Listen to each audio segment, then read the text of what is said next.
What's up? What's up, everybody? We got a dope show coming up today. I'm excited for. Bear with me. I have to cook. We got a dope show coming up today. Let me lower this down here.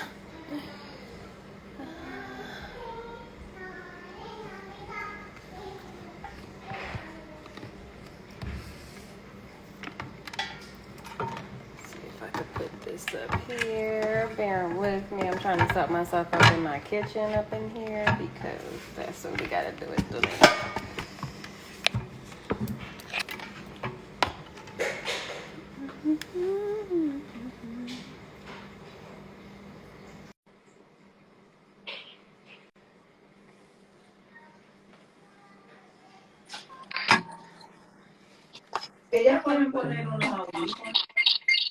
Oh, wait. I'm here. Hi. You hear that vibrating and that echoing? I got it. Sorry. Oh, okay. You're all right. Hi, Jen. Oh, Hey. say hi. Hi, Jen. I have my live also going on. Hi, Jen. I'm gonna get on. I'm gonna have this girl join.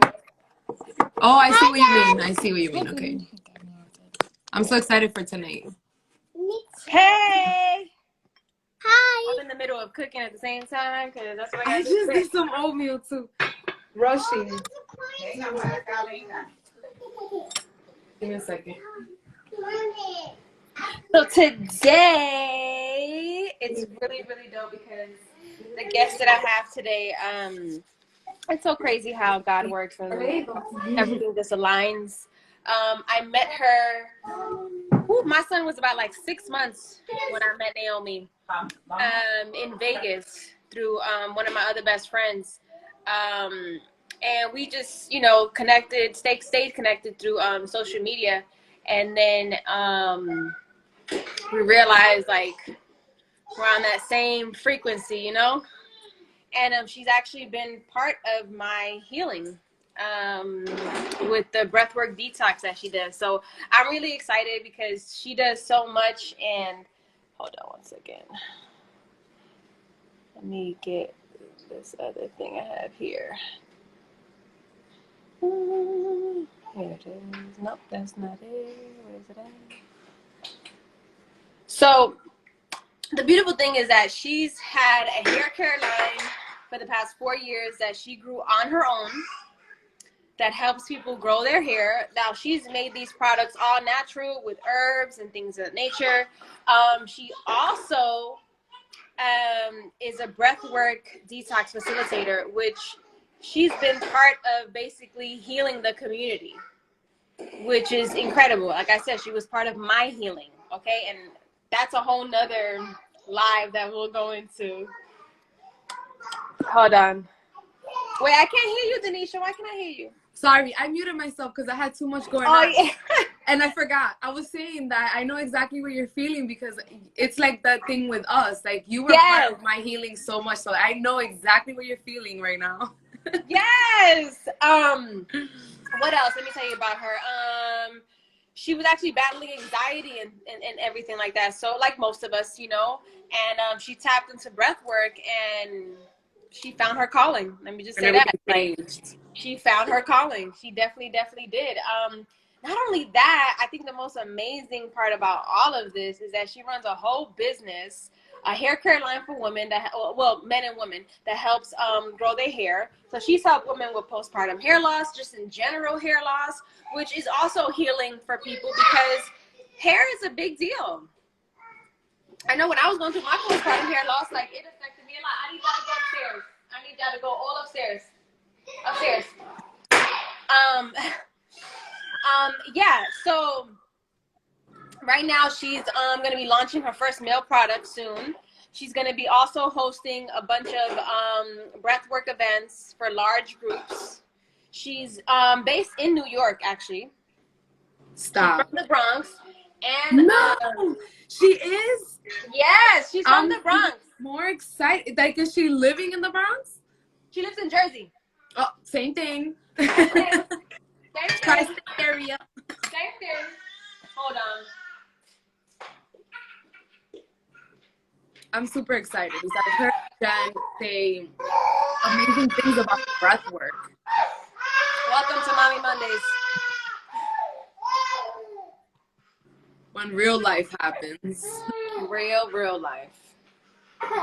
All right, so we just waiting for Naomi to come join us. Is she the one that you were doing your breath work with? That you told me about? Yes. Okay. She's the one that when I did my session with her, I had the biggest breakthrough. That's so amazing. It was because of her I was able to finish my second book. Wow. Because after I did my session with her, whatchamacallit, my writer's block was gone. Like completely gone. And just so many other things happened after that. You want to go upstairs with Dada? Hi. Hi, beautiful. She turns 2 tomorrow. Oh. Yeah. Oh, there you go. So special. Happy birthday. Who's the birthday girl tomorrow? All right, Choo Choo. I'm going to bring her upstairs in a second. I'm going to have Naomi hop in, and then I'm going to bring her upstairs. Hi, you happy now? Beautiful.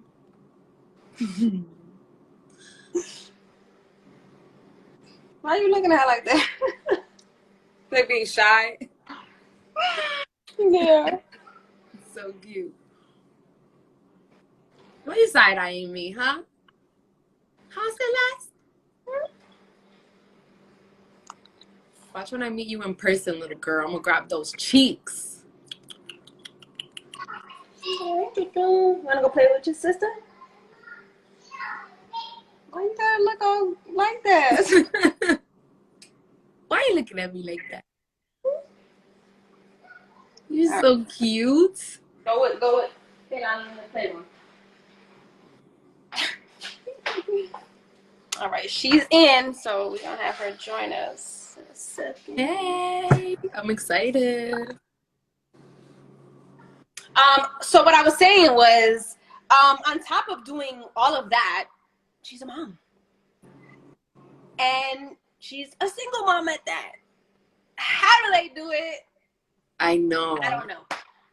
I don't know. I have the utmost respect. That's why we have her on today, because we want the secrets. Yeah. My dad was a single parent, you know? Yeah, my mom also. You know, so it's like... I hold like really, really deep and sincere space in my heart for single parents because, you know, even though it was hard, I had somebody there, you know, like I had a person and I had my family. So just to think to not have him there would have been so huge for me because that's literally the person that was there 24/7 with me. So I imagine that void.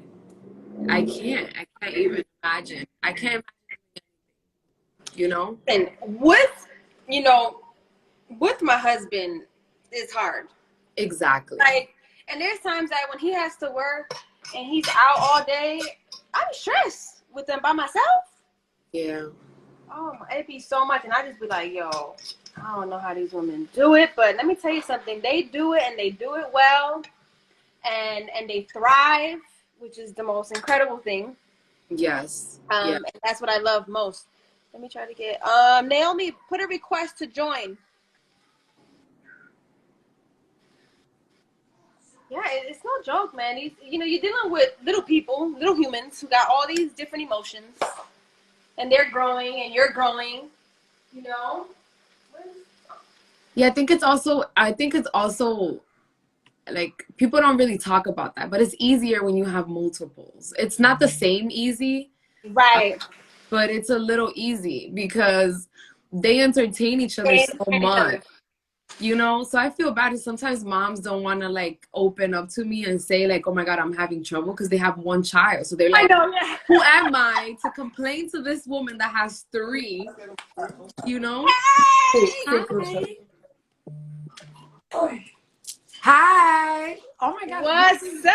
Wait, let me put, first of all, let me put my filter on because the bitch can't be in here looking unfilterless. So are we. We're filterless. You look great. Girl, I look crazy. I didn't even know you It's could put lighting filters for on me. live. What am I? I've been looking Yeah, like you this can the do whole filters time, and I on could have live. had bunny ears or something. Wait, what? I didn't know you could put filters on a live.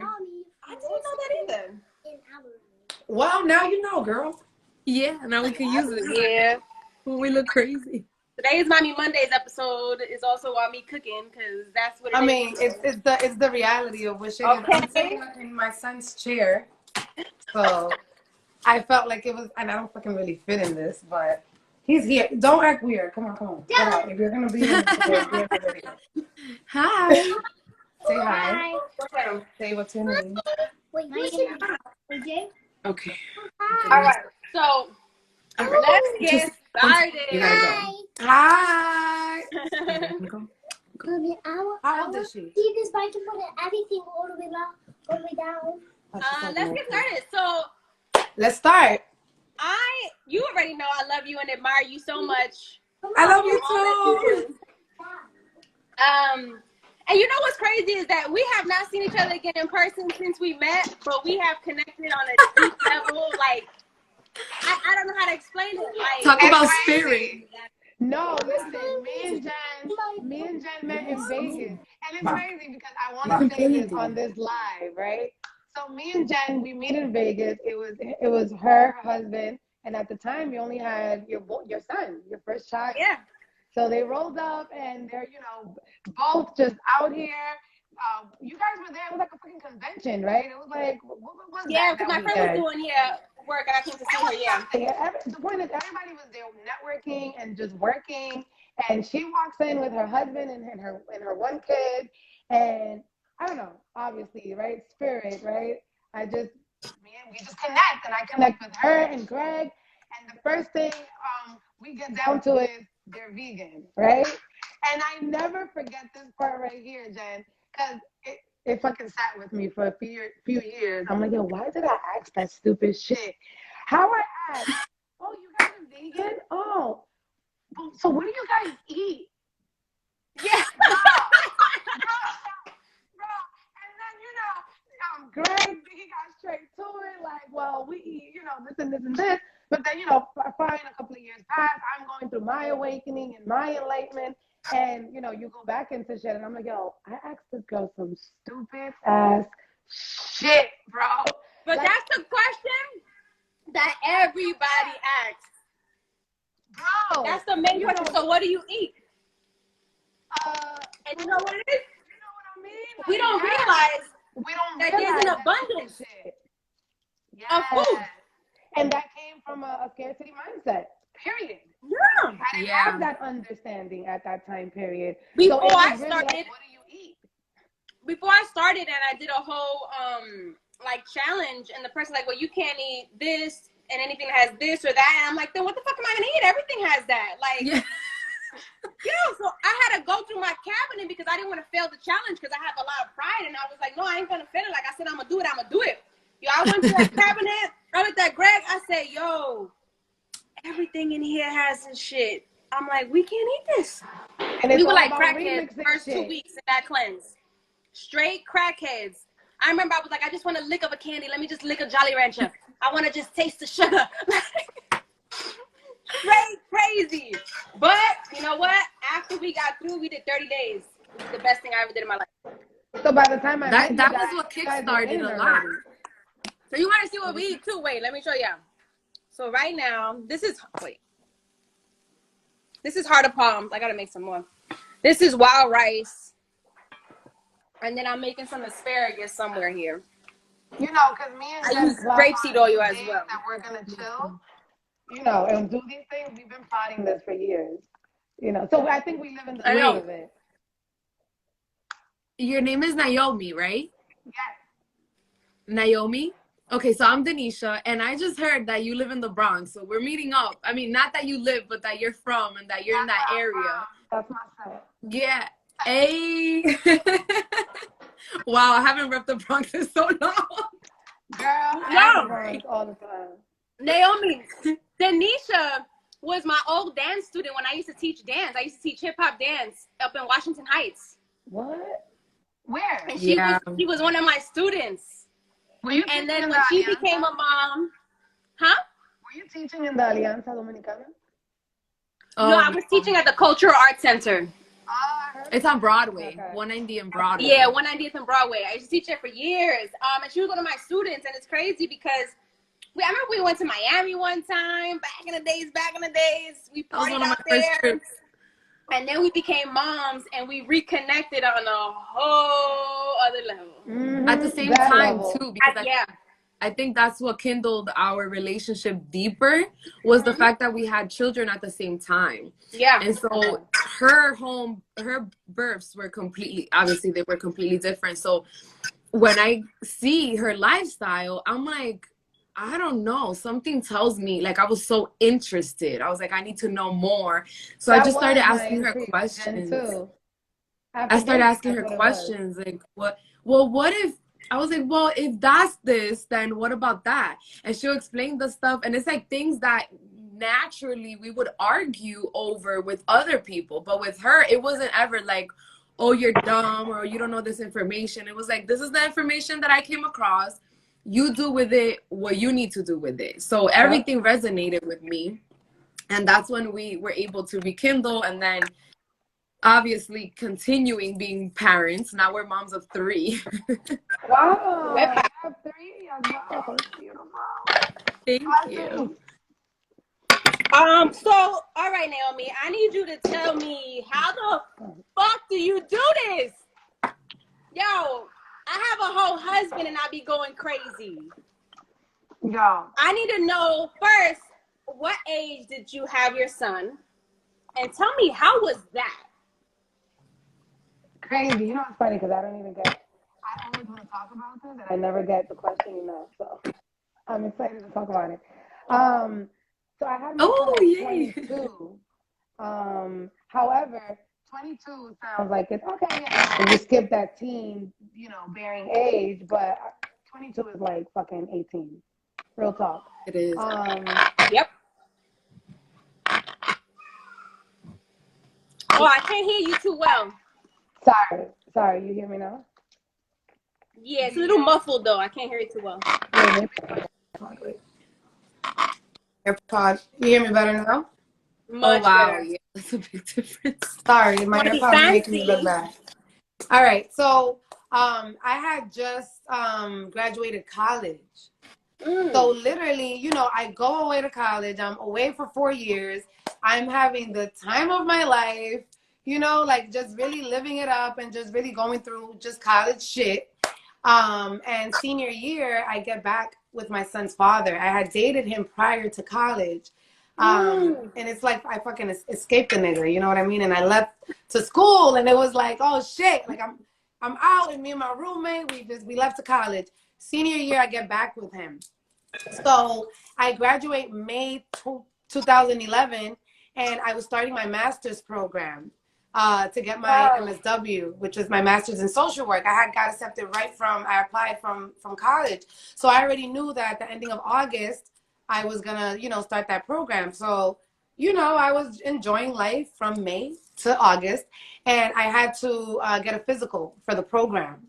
So when I go get the physical for the program, I waited, you already know, I think it was like a couple of days before, because I was living it up, during the summer. I had moved in with my son's father. I had just graduated college. Like, bitch, life was great, So I'm about to start this program, and because I get this physical, I find out I'm pregnant. So I'm like, oh, okay. I'm like, I don't believe it. I'm like, no, because, I've had my period last month and the month before.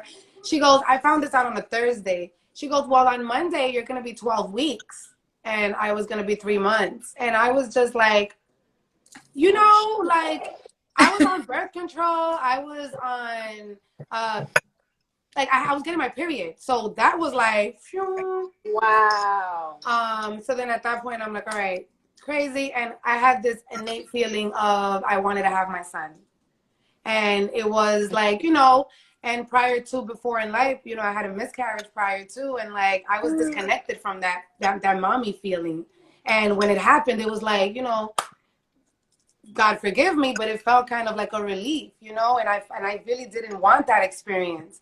So with my son's experience, it just felt different. And even when I had the thoughts of like, nah, I can't do this. Like, I'm about to start, you know, my master's program. It was just very easy, my pregnancy was very intuitive. I'm a very intuitive person overall. And I think that my son's pregnancy really dove me into the deep process of awakening for me. And, you know, once I got pregnant, I continued my program. I acted very weird when I was pregnant, where I didn't want anybody to see me. And I'm telling you right now, I didn't plan this. I never said before, like, oh, when I get pregnant, I'm not taking no pictures. I don't want no, you know, I didn't even give it thought. And I definitely was very protective. Like, if I got places and I saw people there, I would like run the other way. And then I also knew from the minute I was pregnant that I needed to give birth with no medication. Wow. And it was intuitive. And bitch, I didn't know what the fuck labor was, you know, like I'm just hearing that this shit fucking hurts, you know, and that I might fucking die.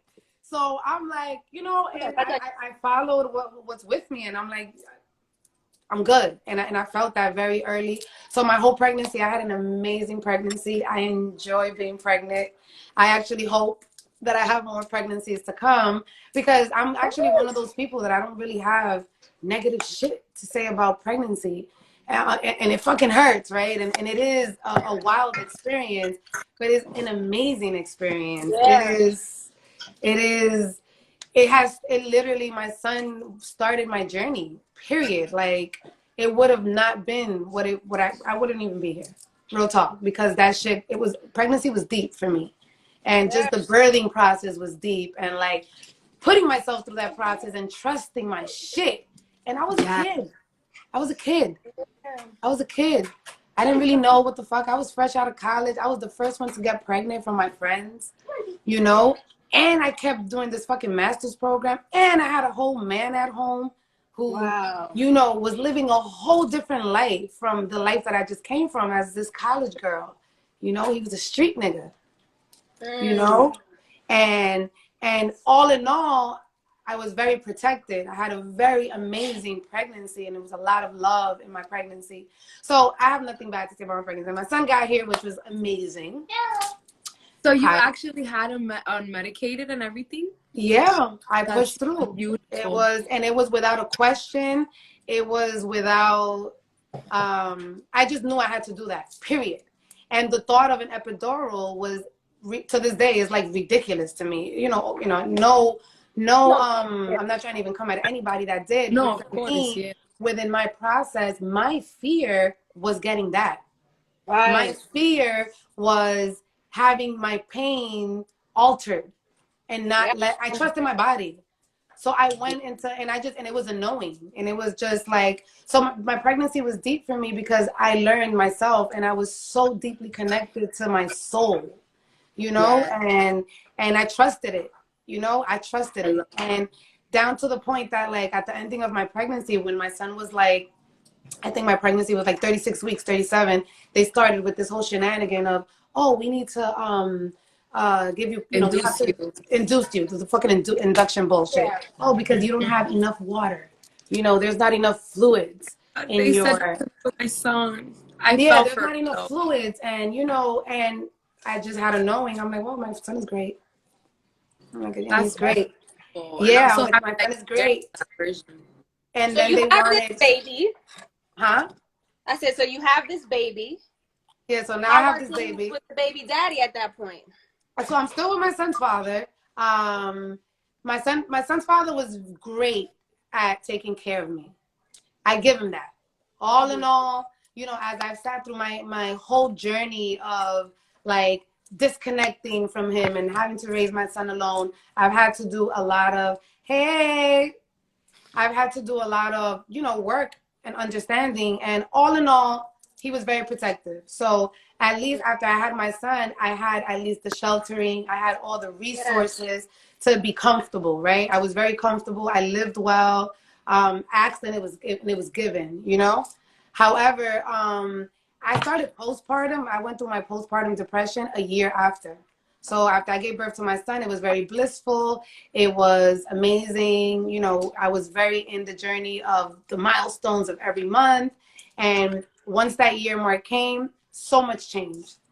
down to I lost all the weight. I lost all this water weight, and I went back down to being like thin again.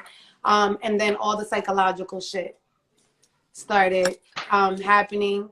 And then I started losing weight very distastefully because I didn't want to eat. And then now at that point, I'm like, all right, so now I'm in a relationship. I'm pursuing my career. I have a job at this time now. Now I'm working with the incarcerated youth. Wow. Because then through my master's program, I had to complete hours, you know, on the field. Like it was like 2,000 hours or some internship. Shit. Yeah, like 2,500 hours for the whole semester or some bullshit. So I ended up getting this internship that turned into a job, and where I was loving it. However, now I'm going through postpartum. I have a year-old son. He's like, stop. He's like 13 months at that point. Psychologically, shit is changing. I'm feeling different. I've always been a burst of energy my whole life. And for the first time, I'm like, it was weird. And I was very angry. And I was just very fatigued. And I had like just a lot of mental fogginess, and I went through that for like 2 years. And it was just me trying to understand myself, like trying to figure out like, what the fuck is wrong with me? You know what I'm saying? Like, what was happening? And then now I had to look into, so now I have this partner here. Like, what's up? Like, there was a moment where he was charging me up. I'm not getting charged up here, you know? So then now I'm feeling drowning. I feel like I'm drowning 100% because now I have this job. Now I have this home. He was a narcissist. I don't know if he's still a narcissist. Give me a second.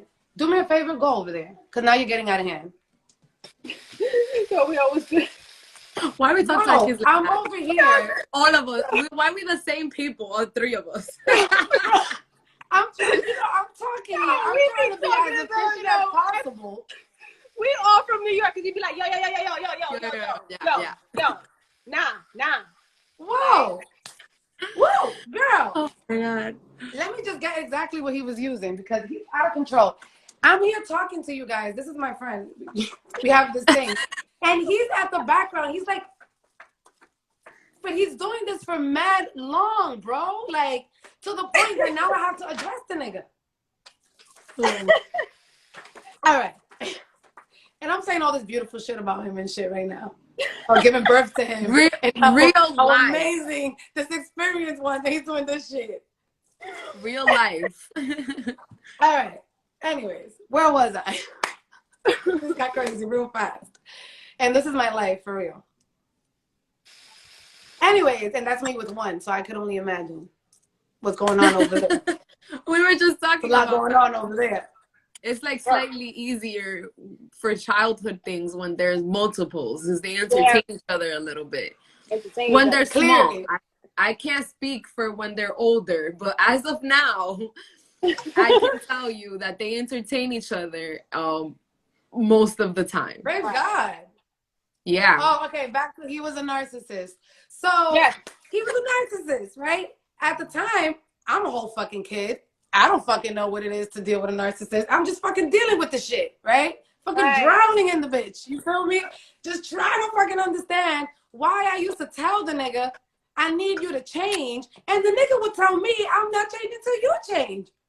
And now I'm in my crib like, the fuck I gotta change. I'm fucking loyal. I'm fucking cooking. I'm taking care of this kid. Motherfucker, I work. Like, what the fuck, you know? So then I'm going through this just fucking psychological shit with him. I'm going through my own shifts of just feeling whatever the fuck, you know, I'm fucking feeling, right? So, like I said, I follow myself. I knew it was time to go. You know, I knew it was time to go. And he used to cheat on me a lot. However, while I was with him, right? This is what this mother, he was good. He was really good. He was good. He took so good care of me, right? I was a fucking queen in my motherfucking castle, bitch. All right? That nobody could fucking tell me what was going on outside. All right? I was protected in that fucking bubble. So there was the world outside thought that I was this stupid bitch in my house that just knew everything.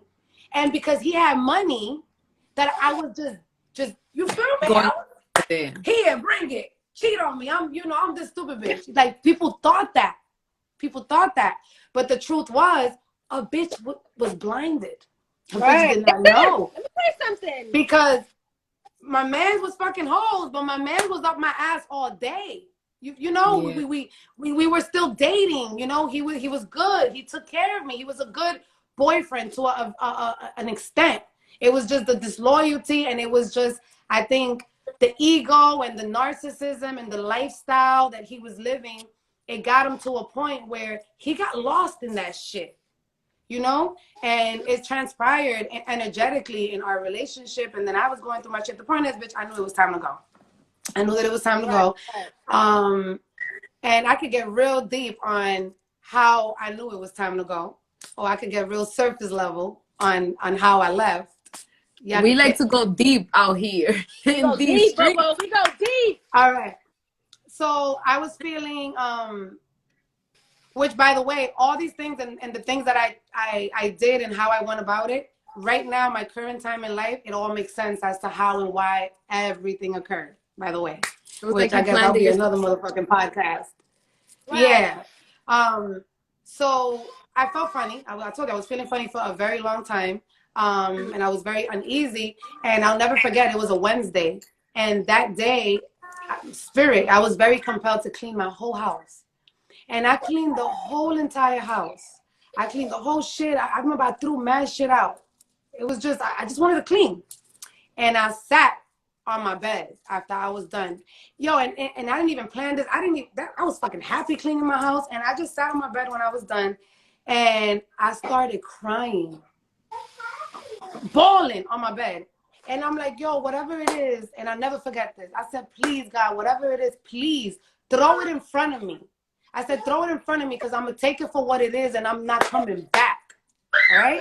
Listen to what I said. The next day, it was the same day. The same day, whatever. The reason I was cleaning was because I was supposed to go pick up my homegirl, Stacy, because we was going to go do our taxes. So I go pick up Stacy because we're going to go do our taxes, and we driving through Dykeman, right? And for whatever reason, I run two bitches over. I cannot make this up. Right? I know. My fucking life is a movie. That's why I'm going to write a book. I don't even be better write a book. I want to know the details. My shit is weird. But whatever. So I hit two bitches, right? Mind you, I'm like pulling up to the stop sign, right? And boom.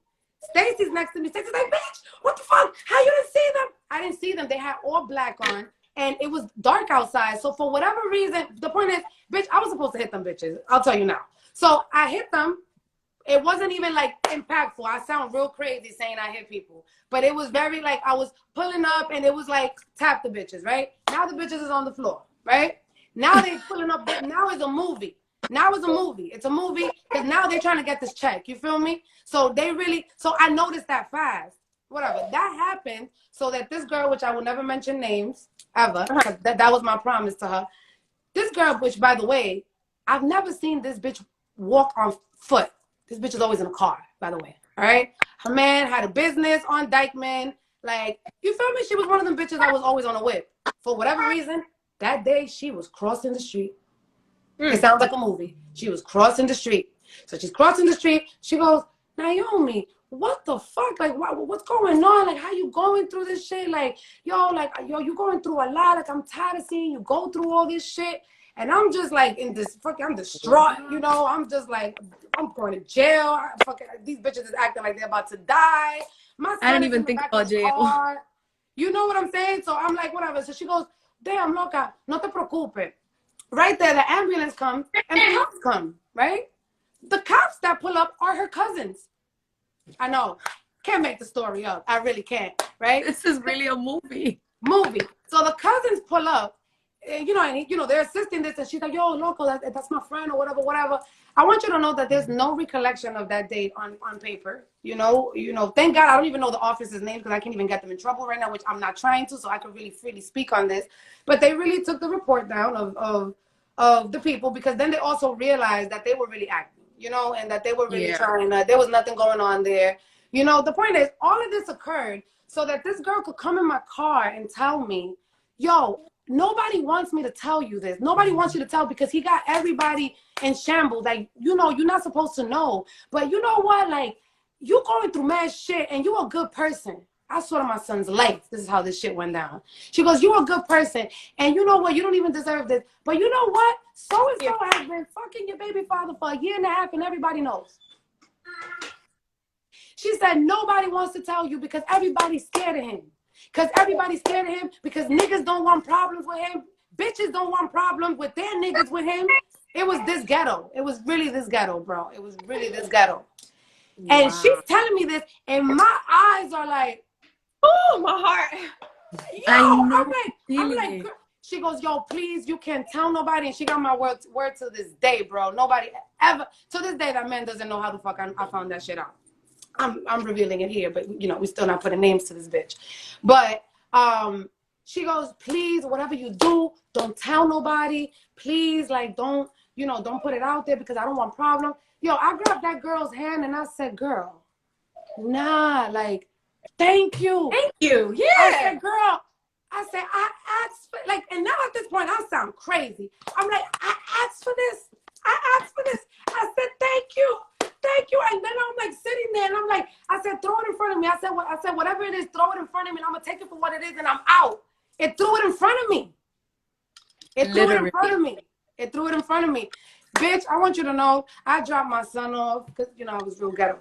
And I was a real angry woman at that time. I was so hurt and I was angry. I was very angry. And I dropped my son off to my mom. And I fucking went home with my homegirl and I put some boots on. Now, this girl, remember, she's my friend, right? Oh, she was so my friend that she also had a man. I met her because of her man. We were all cool, right? So, but she don't know that I know anything, you know? And I'm always pulling up to that crib like it's whatever, like we was about to smoke all the time. You know, I'm young. At this point, I'm 24. You know, so I go and I knock on his door. He opens, all love, yo, what up, sis? I say, yo, what's up? Where's Fulana? Oh, Fulana is, you know, in the room, all wavy. I go, you know, she's laying on her bed, on her phone or whatever. And I went up to her. And yo, all I told her, because, you know, at the same time, I'm angry, but I'm relieved. You know, I'm like, what's good? Like, I know I'm now. free. Yeah, like, I'm free, bitch. Like, that's how I felt. So when I went up to her, I just said, yo, you thought I was never going to find out? That was the first shit that just came out. I didn't even, that's just what came out. And whatever, you know, shit went down or whatever the case might be. And, you know, that was my release as far as, you know, handling it in that manner. You feel me? Things could have been done different. That was my release. You know, at the end of the day, I'm a good person. When I get angry, not no more, but when I was going through all of that angry shit, that was my release. You feel me? I was going to fuck people up. I wasn't going to do nothing else. But whatever, that chapter closed and I left and I never came back. I walked out of there and I stayed in that apartment for like a month or two, but I knew I wasn't going to stay there. I started, you know, I packed my shit. I packed his shit very nicely, boxes, you feel me, sneakers nicely. I shipped his ass away peacefully. I was just so happy to start my life. However, I was broke. I didn't have nothing at that time because although I was with a man that gave me everything, right? He didn't give me everything. You feel me? Smart. Yeah. He provided because obviously, like I used to tell him, like, nigga, you don't pay my rent. You pay your rent. I live here with you. You feel me? You're not paying my rent. You paying our rent. This is where we're housed at. You feel me? At any given moment, I'm not in this house no more. You paying the rent of whoever you're housing. Because that's what he is, as a nigga. You feel me? Like, that's the type of man he is. So, I didn't have anything. And at that time, I had a car. And, like, a couple of months prior to that, I had gave him my car so he could trade it in so he could get a better car. And he was supposed to get me another car. And we used to do this shit all the time. Like, just play around with cars. So, whatever. So, at that time, he fucking was in that process. And I wanted to leave so bad that I didn't give a fuck, bro. I didn't care to even wait for a motherfucking car. And I knew if I wanted to, I would have stood and the nigga would have got me my car. Period. Right. You feel me? But I didn't have a plan. I'm gonna be honest. I just wanted to get the fuck out. I just wanted to feel like myself. And what I did want to feel was I wanted to live alone with my son. And I didn't have a plan. So at that time, I didn't know what I was gonna do. I wasn't making money because I had gave up on my master's program. I had gave up on that job because I couldn't take it no more. I was going through postpartum so badly, and just life and just the lifestyle that I was living with him, and just trying to get the fuck out of that lifestyle. Like, bitch, I just graduated college. What the fuck am I doing with this? Yeah. You know what I'm saying? So I was just trying to get the fuck out. So I didn't have a plan, you know, and I was broke as fuck. But I'm gonna just tell you this, I knew I was gonna be good. Period. And it was a knowing. It was a knowing. And it was just like, get the fuck out. And when you get out, you're gonna figure it out. So once I left him, remember, I was humiliated publicly. Everybody knew this but me, right? This nigga's known uptown. So because he was known, I was already automatically, directly known. Bitches already just knew me as so-and-so's baby moms. You feel me? Ghetto shit. Whatever. So it got me a lot of attention. Feel me? Attention that I didn't even want. Attention that I didn't even know I was getting. Attention that I didn't even need. Like, it was just real crazy. So when I finally walked out of that, it was very important for my soul, for my spirit, to redeem myself. And I knew that the only way for me, right? Because everybody is who they are, right? For me, I knew that I needed to make money. I knew that fuck anything else that was gonna occur. I knew that I needed to make money, and I knew that making money was gonna allow me to just continue working on myself and figure it out, you know? So that was the it for me. Like, I needed to make money. And it was also very important for me to go back out into the world that I was humiliated in and shit on that world. You know, my ego was you know, I felt I was down. I was hurt. I was down. So, you know, by the grace of God, I started making money fast as soon as I left him. And I was able to give myself that taste, and I was able to go clubbing because I was the bitch that was home. So I went outside with a bang, and I was doing wild shit, like reserving tables, Versace'd out for my birthday, and taking a flight the same night to Miami, and booking rooms in Fontainebleau for all my bitches. Like, life really granted me that opportunity to really redeem myself, and it was really for my soul, yo. It was really for so that I could show myself that I could do that shit with no assistance, with no help. And it was important for me to go back outside to the world of the people that was looking at me like, oh, poor stupid bitch, you know? It was important for me to come outside and be like, yeah, you feel me? Like, that shit did happen, but I'm here right now. This is me. Allow me to reintroduce myself, you know? And I really wanted to detach myself from his name. And I wanted to detach myself from the oh, yeah, who, Naomi? Yeah, that's so-and-so's baby mom. That mattered to me. So I wanted to redeem myself. And through that process, I learned the hustler that I am. I learned about the creative that I am. I learned myself on different levels. And I learned that I was able to raise my son by myself, you know? And now let me give him his credit. He is an amazing dad. Although we were not able to work out romantically, which was never going to be the case, but he is, you know, we share the same love for my son, which is the beauty of all of this. And it's been a process dealing with him, because he's just his own character and I am my own character. But I think the biggest lesson that I've learned through this whole process is that I needed to heal, so that I can never be in the way of my son having a father. And that no matter what the fuck happened between me and him, and no matter how much, you know, he did things that hurt me, we end this forever. You feel me? We end this forever, and he's my family member, you know? And I think that as long as we as women understand that, like, no, I don't want nothing bad to happen to him, you know? Like, no, I don't want the nigga to fucking get hit by a car and go to jail. No, I wish him prosperity. I wish him love. I wish him money. I wish him abundance. Because in return, my son is going to have that as a child. He's going to have a dad that's happy. He's gonna have a dad that if he's prospering, he's passing that energy to my son, and he's raising my son with that love, you know. So I learned that through my process, and I never wished him wrong.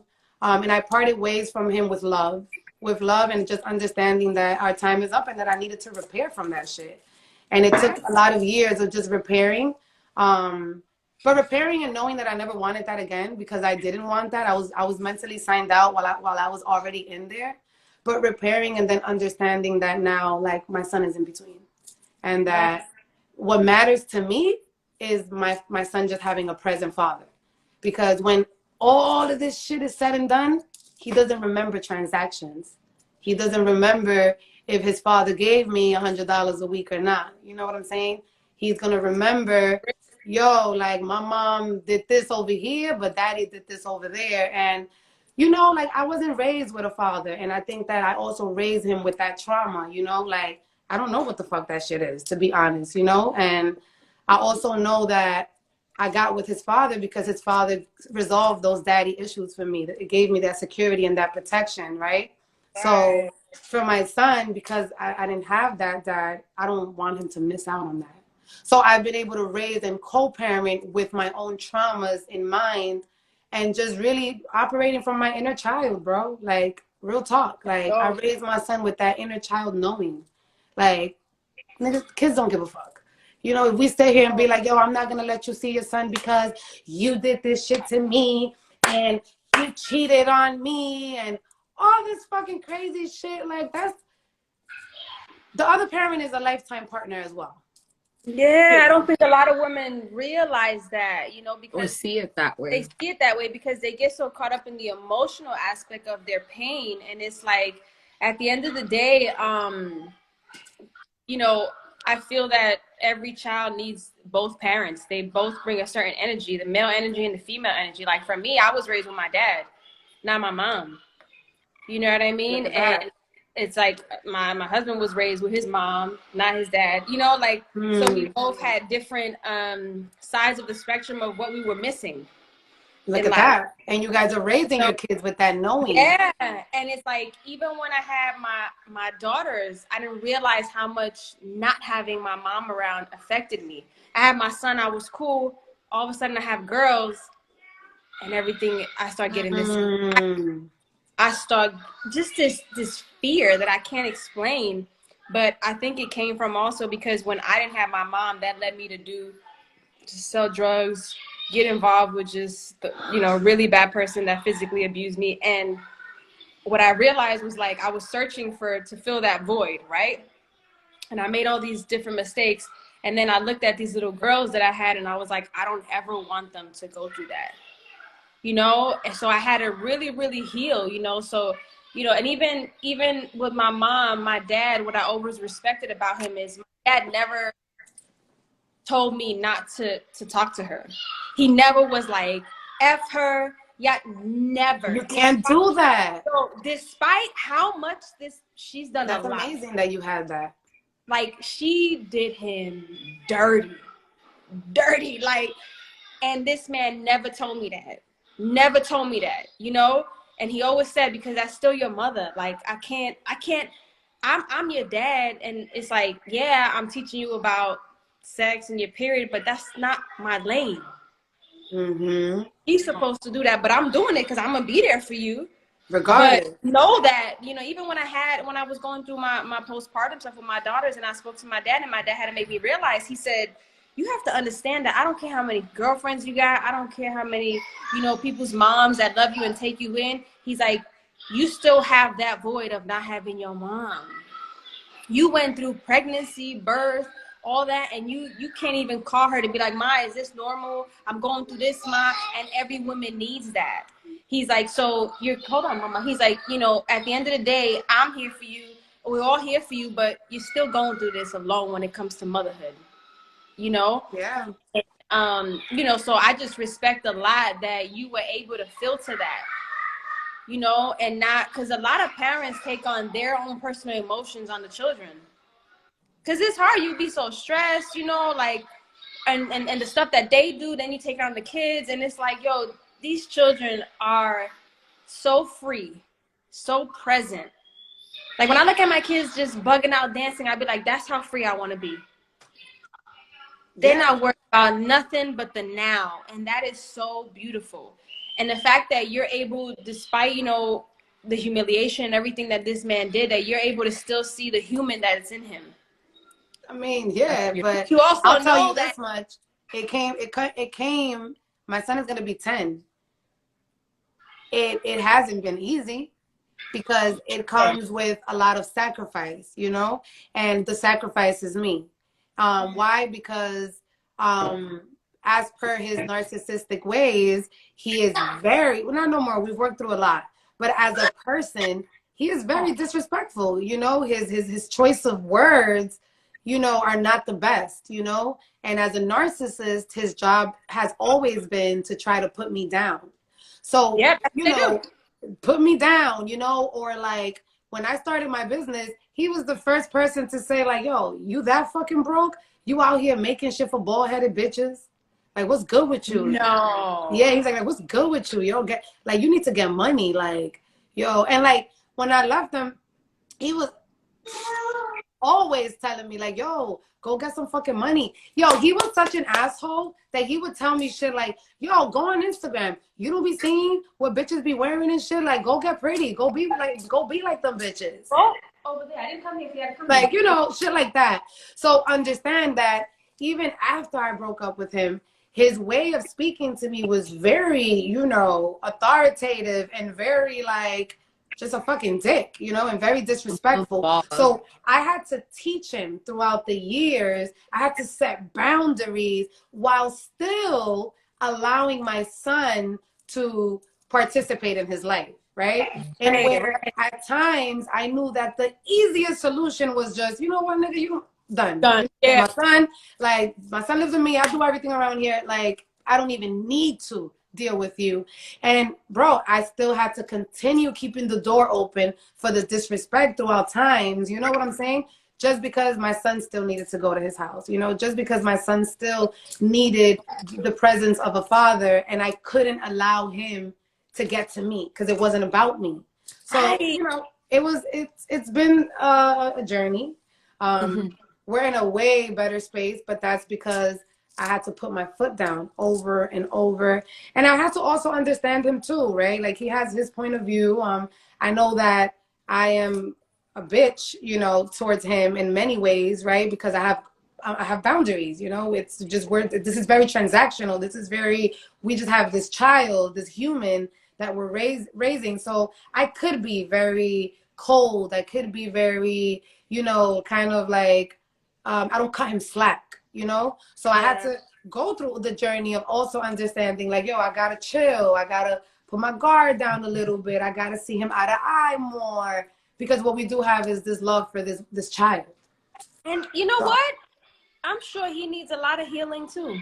Oh, girl. You know? He probably holds a lot of traumas. When you start growing up, not right now. You start healing, you start having more like just a different outlook on other people. Even when they do you wrong, you'll be like, damn, yo, but that's why I have, because you be like, you know what, I wish that you could just tap into yourself and see where that glitch is at, because there's a glitch there, because the source of who you are, like the source of who we are is not who we become, and people don't understand. Listen, that already could be like too much kumbaya shit for people, you know, like, people like, don't even. Listen, when I started breath work, I hit him up and I'm like, yo, let's do a breath work on you. Yeah. Even throughout the journey of everything that I've been through with him in life, I'm always thinking about ways to help him and better him. Period. Because what the fuck am I really going to do? You know what I'm saying? I mean, I don't live in the past. I don't live in anger. I don't live in hurt. I don't live in pain. But because of I'm that, done. That's why you receive the riches in life. And I say that not even money, I'm talking about the richness inside of your soul of who you've become. That's why. You know what I'm saying? Because people don't understand that when we talk about vibration and let's say karma and all these things, right? Or manifestation, that's not necessarily always good. Manifestation comes in every form. Listen, that's it. And healing is not, people think healing is this, roses and petals, and it's like, bitch, it's a lot of years. It's You gotta good be and able. it's lows. You gotta be able to look at yourself. There's people who can't even look at themselves in the mirror. Bro, you there's gotta be people able to that can't even sit there and say, yo, I'm hurt. Yeah. Yeah. One of the biggest part of my journey was just sitting down and just allowing myself to feel defeated. That's it. Yeah. You gotta surrender. I have to surrender. Like, what the fuck am I gonna do? It happened. It's happening. How the fuck am I gonna get out of here, though? That was my concern, you know? Some people can't even admit, like, yo, I feel whack. Yo, I feel betrayed. Yo, I feel hurt. Those are emotions that a lot of people are gonna override and do the most to override. Those are the name brand buyers, the most on Instagram, the lifestyle givers, they're recompensating, you know, for they're not trying to feel. A lot of people are not trying to feel. Yeah. We live in a microwave life. Everything is like that. Fast. I want to say by helping my son's father after everything he did to me for the. That's beautiful, man. I love to hear that. I really, really, really do, because women get a lot of energy. Yes. Women get a lot of bad rap as a baby mama. Like, I'll be honest. I'll be so real with y'all. Before I met my husband and I was dating, I would never date somebody with kids because of every time it was an issue with the baby mama. With the baby. Like, I go through that too. She cool. I'm crazy. She cool. Yeah, they were like, she cool. I'm like, yeah, until you start dating. Like, what happens after that, you know? So I never, like, and even one guy, he didn't tell me at first. Talking to him for like a whole month. And he was like, I have to tell you this because I just have to. And once he told me, I was like, I can't talk to you no more. And I was like, and I was like, and that's because she's like, I can't, man. I'm gonna keep it real. I was like, whether she's cool or not, at the end of the day, that child and that woman is always gonna be before me, and I respect that. But I don't want to be second, and I'm just keeping it a buck. And that's you. Listen, because you know what? You're gonna tell me, oh, I gotta do something for her, and I'm gonna be a bitch and be like, I don't give a fuck. You know what I'm saying? It's real. But that's you keeping it real with yourself. Yeah. So I'm like, that's you keeping it real with yourself. I'm not gonna put myself in a situation that I can't handle. I can't handle that. I'm not built for that. So I'm not gonna do it. I'm not gonna put you through that. I don't want to meet your child. Like, and not some. And that's you being real. Because people got a problem when you keeping it real with yourself. Yeah. People got a problem with you owning what just doesn't rock for you. Period. Because it don't rock for them, so it can't rock for you. Yo, I just got out of an abusive relationship. I'm 21. I don't want to be no stepmom, and I don't want to hear about your baby mama. Well, you can't. I'm trying to live, get drunk, get fucked up, get crazy. Wait. All in all, I was my son's father 4 baby moms. You would think I would get a memo like, bitch, abort the mission. Bro, and I was his girlfriend when he only had 1 kid. I spent the block and came back to now he had 2. Right? I'm thinking my son is gonna be the 3rd, and while I'm pregnant, apparently he was cheating on the bitch before and had another bitch pregnant. So there was 3 by the time mine came around. When I met him, he had 1. And you know, and I was like 16 and he was like 18, 19. So how did you even get started with the own body? So after I left him, you know, I went through, like, I ran the streets and I was uptown and I lived it up, like I said. And then I got tired. Something happened where something shifted. And I wanted to be alone and I wanted to be in my house. And I stopped going out. I didn't care for that. I didn't really give a fuck about it. How old was your son when that happened to you? What? That shift that you're talking about, yeah. He was already, own body is 4 years, so he was already like 4 years old. He was like 4. Yeah, he was 4. He was 4 already. Because I feel like certain ages also, because it's like, you know, you're getting you're getting a mirror when you get your child. It's like, yo, this is what I'm here to help you heal certain things that nobody 100%. else can help you. And I'm definitely connected to my son as per his age. Like, there's milestones and Yeah, I feel like in certain ages, like my son's about to hit 7, and to me, I feel it. I feel it in my soul. Like I feel the changes, I feel the shift because it's gonna go from like my ownership to he's gonna own himself. So when ages, like there's certain ages, that triggers growth in us also because it's what our children are gonna need us to be for that age also. Yep. Wait, frozen? Yeah, I can't. I thought it was just mine. Oh, wait, she got disconnected. Okay, so let's wait till she gets back in. I am going through a healing process. Girl, we all in there, man. We all healing. I'm doing a meditation. Oh, what? No, I don't know why. I'm trying to do like a weekly meditation on IG Live. I'm gonna post it. Son's teacher about life and dealing with men. Yes, yes. All right, let's wait till the girls come back because they got disconnected. Listen, we're all in search of healing. And what I love is that my children's really helped me know who I became. Because a lot of times we think we know who we are, and then I start to see like how I'm reacting to my children when I get upset and different things, and then those things I kind of realize like, damn, I don't want to be that type of mom, you know, like they really I sent my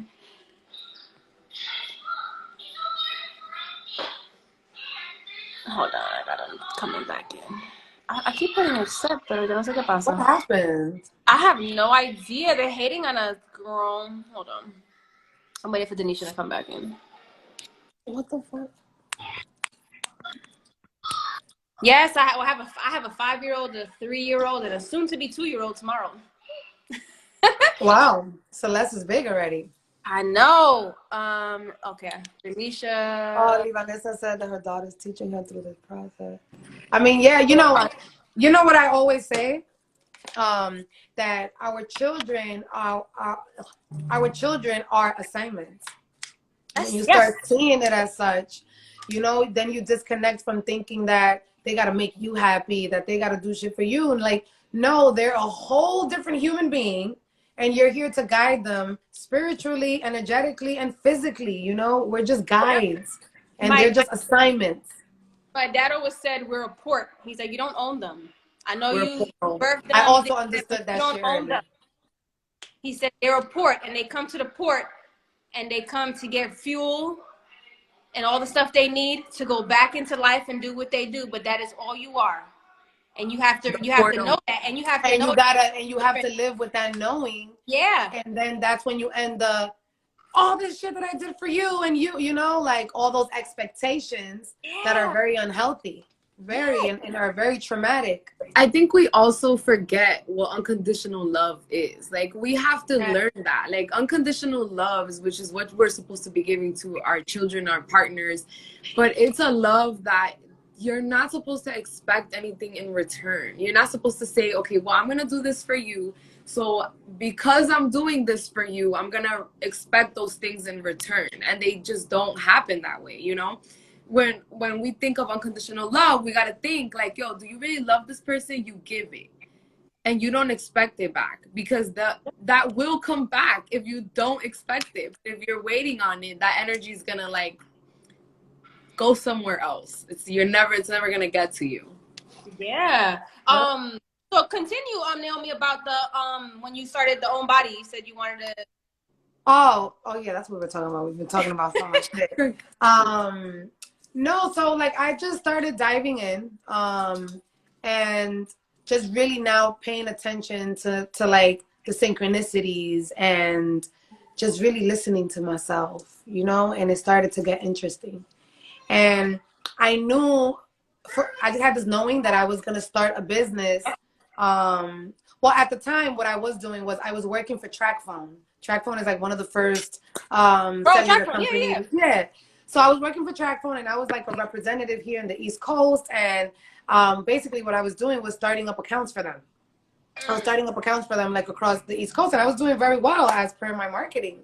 And through that experience, like I just got into the whole idea of like like just the operation of starting something. And like, and then like, just then realizing that my hours were really confined, and then I started feeling the whole effects of like, I was out of my house at like 8 in the morning, and then I was picking up my son at his dad's house at like 10 o'clock at night, and there was a disconnect where I wasn't connected to my son as much because I wasn't seeing him. So all of that, it made me just go into like, I don't want to feel like this shit no more. Like, I don't want to, like, I want to be free. And I didn't feel free. So I started disconnecting from the job a little bit mentally. And at that time, because I was already going through postpartum, I didn't really have hair like that. And I didn't have edges. Like I'm telling you, I was really going through a process where I even felt like I got ugly for real. Like I was just not okay, like spiritually, energetically. So my edges were gone, and at that time, I never remember the place that I bought this at, but prior to that, I already knew that I wanted to start a business, and the name that I had gave it was Own Body and Soul. And the reason why I love that. Yeah, like I already had given it that name. I can't even recall, like, whatever, where it came from, but the way it originated in my mind was because the business that I wanted to open, and this was just me thinking far, like, I'm gonna open up a business eventually, and it was of jeans. So my idea was like, like, there's not a space where you could just go and find jeans. I was like, and no matter who you are, what size you are, what race, what color, like, what we all have in common is that we fucking all wear jeans. And there's not like a place that you can just find jeans. Yeah, so like a jeans shop. Yeah, so then Om was just like the connection of all things, the beginning and the end. And I'm like, we're all connected. Like, and I'm like, it'll be dope, and I'm gonna put it under jeans. And it was just me going through my spiritual awakening, and that just resonated. So I just had that name. So then one day I'm like working for a track phone, and I'm like in fucking Long Island and West Bubblefuck. And I go into like this holistic pharmacy. And prior to that, like a couple of months prior to that, me and my sister started taking like these classes on how to make soaps. Because then I'm like, I want to make soaps for myself, because I was going through my journey. And then I started understanding like things, and, putting certain things on my body, and how to eat, and just how to be mindful of things like that. So now I went on a journey of, I'm gonna fucking learn how to make soaps for myself. So through that, which was very valuable for me to learn, I learned how to mix oils and how to play with things like that, and what's a carrier oil, and what's good to mix with that. And I kind of just knew properties of these things. Like I had a thing for it. So now now I'm in this pharmacy, and I was so just fed up with just being kind of like edgeless, right?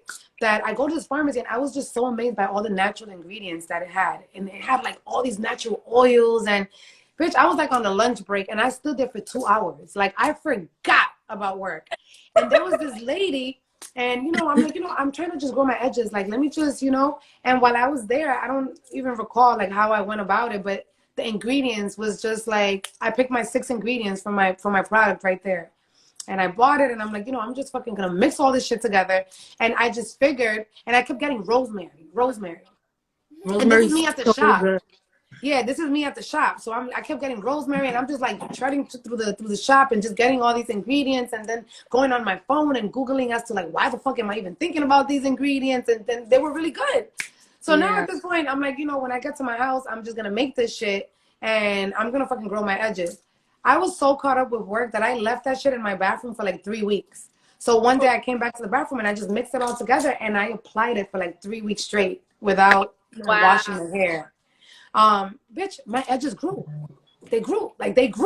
So now I'm so fucking shocked. At this point, I'm off Instagram. Like my Instagram account was still on. And at that time, I had like 10,000 followers, bitch. Like 13,000. Mind you, this is just 13,000 followers from just my whole time that I started while I was in college, which I never even really posted like that. And then the whole time that I was in a relationship with this guy, which I wasn't really posting like that, like the way I post now, I was like somebody's wife, and I was very much into my son. So I didn't really, have pictures like that, but it was just people knowing of me because of him, and just the streets, and just a whole bunch of shit of just people knowing of me. Yeah, because in Uptown, there's like a whole little gossipy little thing going on, and whoever can take really good advantage of that situation. Yeah. So, bitch, now I'm like, so for me, I wasn't actually proud of that. So because I had these 13, I think it was like 13,000 followers, I got off Instagram. Remember, I'm still going through the trauma of the humiliation. That's where all those people were at.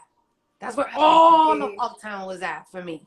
So now Snapchat comes out and I get on Snapchat. So now I feel like I have a little community, like I'm just safer there. It just felt safe there. So I'm not even on Instagram no more. So now I'm promoting this on Snapchat. And I was so amazed that my hair grew that I just went and I put the ingredients. I'm like, yo, I just fucking grew my edges back and I'm like sharing the pictures.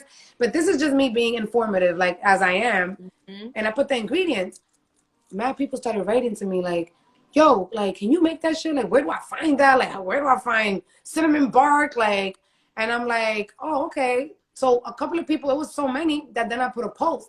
I said, you know, if you're interested in me making this for you, let me know. Bitch, I didn't know nothing about business at all. And like 60 people wrote to me. And me not knowing about business, I'm like, okay, just give me your name and give me your email. And when I'm like, and when I get it done, I'll contact you. And yo, I had this ignition to just do it. And I was fucking broke because even though I had that job, I was getting paid just to get by, like just to pay my rent, just to pay my car, just to, you know, so I didn't have like surplus money left. So I remember that I had gone like on Google and online and I looked for like, I was like, I gotta get these little bottles at least like 2 ounces and I gotta get the oils at least to make a good batch. And all of that was like almost $300 and I didn't have it. And my sister had gotten this little job at the time and she was about to get paid. And I'm like, yo, Elena, like, lend me the fucking $300 or whatever. I was like, as soon as I make it, like, you know, I'm gonna give it back to you. Whatever. My sister, she lent me the bread. I went, you know, mad excited, ordered my shit or whatever. And before I even presented, I'm like, yo, I can't just fucking sell a plain bottle. I was like, I gotta put something on that shit. Yeah, I was like, I gotta put something on that shit. I didn't know nothing about what I was doing. Honestly, I just knew that I made this concoction here and this shit is going to grow your fucking hair in 3 weeks. That's all I knew. You know, I didn't know the logistics of how you even start a business, what the fuck you put on bottles. Like, I didn't know anything. So I'm like, you know, I got to put a label. And what I thought, I was like, yo, let me just get my logo. And what I didn't know was, so at that time within my journey, 3 is my number. 3 started for me. 3 was my number. And it was like, the universe spoke to me a lot through 3s, and I got a lot of comfort in seeing anything that was divisible by 3. And it was just 3 got very loud for me. So I knew that I wanted my logo to look like the Om sign, but focus more on the 3. At that time, I went to Danny Peguero. I went to Danny Peguero, who's, you know, an artist uptown. He's fucking great. He's amazing. And I met Danny because I used to date one of his homeboys back in the days before I even got with my baby father the second time. So, yeah. So I had dated his homeboy, and they're all like a group of creatives. You know, they fucking design clothes, and they do all this shit. So I had hit up my ex, which was Danny's friend, and I'm like, yo, listen, like, oh, fucking Fausto, because I met you because of Fausto, right? So I fucking hit a Fausto. I'm like, yo, listen, like, who the fuck can make a logo for me, bro? He goes, yo, just fucking holler at Danny. I fucking hit up Danny. I want you to know that I told Danny what I wanted to feel. I'm like, yo, Danny, I don't know. I just need, I was like, I just want the 3 in there. I want the 3 to pop out. He got it on the first try. It's still my logo to this day. Wow. Like, that's which, amazing. By the way, I think Danny is an amazing creative. Like, you know how artists are just different, right? Yeah. Like they just resonate differently and they really feel and they really, so that was a beautiful moment for me, like getting my logo made with him. And I didn't even know it was going to be so deep because it was just so straight, like energy. It was just straight, like, yo, this is what I want to feel, bro. It wasn't even like, sketch. It was just like, I want that 3. And yo, he nailed it. The point is, he was like, yo, listen, I don't know what you're going to do. I'm just going to print it. I'm going to go to Staples for you, and I'm going to make these little squares for you, and you just put it on the bottle. Bitch, we made 60 of them shits. Yeah! I was ready to start. I was like, all right, I'm about to fucking contact these 60 people because they want this fucking oil, right? I was like, and now I'm intrigued. I want people to grow their hair. So I contacted the 60 people, and only 2 bought. Of course, the fuck they gonna buy it? I come around like 2-3 weeks later. You know what I'm saying? Like, like people forgot about me. Like that was like the spur of the moment on Snapchat, bro. You know, shit deletes in 24 hours or whatever's going on Snapchat days, right? So I come back and I'm like, you know, I contacted all these people. Some of them said yes, I'm gonna get it. Some just never wrote back. 2 of them did. 2 of them bought it. I went and I delivered, because now I'm trapping out of my trunk. So I went and I delivered. Much did you sell them for? Oh, bitch, $20. And ask me the price. The price came about because somebody was like, because I didn't even think this through. So I when know, I get the I know bottles exactly made, what you're feeling. I had to go through all of yeah, that, and I'm still going through it. So I'm yeah. amazed that So you I make actually these did it. bottles, and now I'm just like, I'm ready for the world, but I have no price, no name. I don't even know what the fuck we're calling this bitch. Nothing, right? So somebody, when I hit somebody up, and I'm like, yo, I'm ready. The products are ready. They ask how much, bitch. That's when it hit me. Like, damn, word. How much? Word. So at the moment, I was just like $20. I'm like, all right, $20. So I was charging $20 for these bottles when I started. So I started for $20. The 2 people bought it. Lo and behold, the 2 people that buy it, they were very edgeless, bro. So that testimony came back 3 weeks later, and it became a snowball effect after that. So then now I'm on Snapchat, but I'm like, yo, now I gotta go back to Instagram because that's where my following is at. I'm like, because I got these people buying off Snapchat. So I made a couple of $1,000s just off Snapchat. So now I'm like, I gotta go to Instagram. Now I gotta face my fears, bitch. Because now I'm like, remember, I'm hurt.